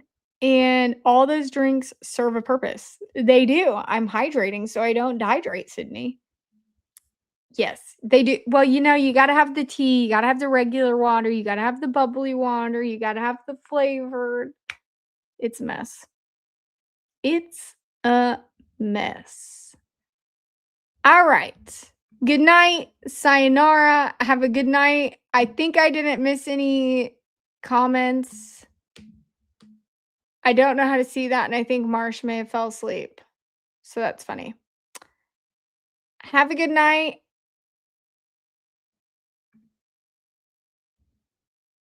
What are these comments? I look so good. What are you talking about? I look so good. I'm in a sweatshirt with a safari hat and I have acne right now. I'm flattered, but thank you. I guess I don't know what you mean, like better than normal. Or did you also think I was a dude?